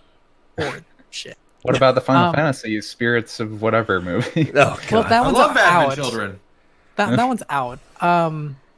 Yeah. Wasn't it Morbid's birthday like around here now soon? Today I think. Oh, is it? I think so. I'm not saying shit. I'm not telling him happy birthday. But I don't think he makes a big deal about it. But Aw. happy, It is today. Yeah. yo, happy birthday! Happy dog. 32nd birthday, Morbid. I was gonna Number 32 birthday, number 32nd in my heart. Atlas is trying to peer pressure Morbid into drinking. Oh, 31. Oh, Oh, Papa really? Morbid. man. You look so young. You don't look a day under 32. 43 by the looks of it, says Atlas. Oh, shit. Morbid, we love you, buddy. We love you. I don't know. Happy birthday. He always looked 30-ish to me. 30-ish. All right. Well, I think that's everything we've got for episode 3 of the Saltcast. I want to thank you guys, Per Platypus, Rajisk, Lampy Goods, for coming and doing this thing. Just wanted to get one in while Ace had things going on. And I'm glad we did this. Thank you guys at least so got much. that 1 hour segment of me and Perp talking about Nino Kuni. It was pure gold. Segment. Pile of shit! Per Platypus, you post these on your YouTube channel, is that correct? Yes, my personal YouTube channel, so that way I make money, but I make $0. But I also like self-promoting myself. So Awesome. And I believe Ace will put this into an MP3 format as well. So look for that available on the Coalition of Salty Streamers Discord. Not an OGG? What the fuck, man? And not an if you're here and you're not a part of the Coalition of Salty Streamers, please consider giving us a join. You are welcome, no matter if you are a streamer or not. We have plenty of artists, musicians, dungeon masters. We have chicken legs and tomatoes and dogs. We got a lot of love for you. We're just all We a bunch also of. have assault. We also have a lot of salts. We're just a lot of people hanging out, having a good time, that's talking right. about whatever. There's no ranks requirements. Just come there and have a good time and let us know what you hate, because we're all about hate. We got a lot of hate in our hearts. No. Well, again, that's all we talked about. Yeah, we talked about things we hate. This is a very negative podcast. I'm really enjoying it. Like, I mean, we said Yes, some positive things. It's near very the end here. therapeutic. all right, guys. That's all for me. But if you guys want to say goodbye to everybody, please let her rip. Bye, guys. Thanks for coming. Goodbye, other people. what This is my Well, actual Actually, even voice. watch this. Rajisk means, hey, don't forget to follow twitch.tv/perplatypus and follow him on Twitter at @theperplatypus. That There you go, buddy. Took the words right out of my mouth, dude. You can find me on Twitch and the name that's below the screen down there. So yeah, there you go. That was my plug. Don't- I'm on Twitch and Twitter. I don't use them a whole lot, but it's right there. But if you try to I'm- contact it him, looks he like a will point block right- you. Yeah, He will never block mind. you. I'm not gonna do that. Don't follow Instant me. block. Don't follow me. Suck it. I don't want your follow. He makes too Yeah, much you money. tell- to do petty eyes. Tell him, boy. You tell him. I'm kidding. All of I'm our, just saying it how it is. Sorry, not sorry. all of our. I'm pointing to my computer screen like people in the chat can see me. The names that are under our pictures are our Twitch handles. That's where you'll find us. I am Sozaman on Twitch. I I play I a guess lot of people random stuff. actually But listen yeah. to the MP3. They wouldn't be able to see. Yeah, exactly. Ace, cut that part out. But anyway, I think that does it for us here today. I want to thank everybody for hanging out, for all your comments, for all your input. Platy, Rajas, thank you for your time. Let's do this again sometime. Have a good weekend. Not my time. Yeah, no, screw your time, Leffy. Bye.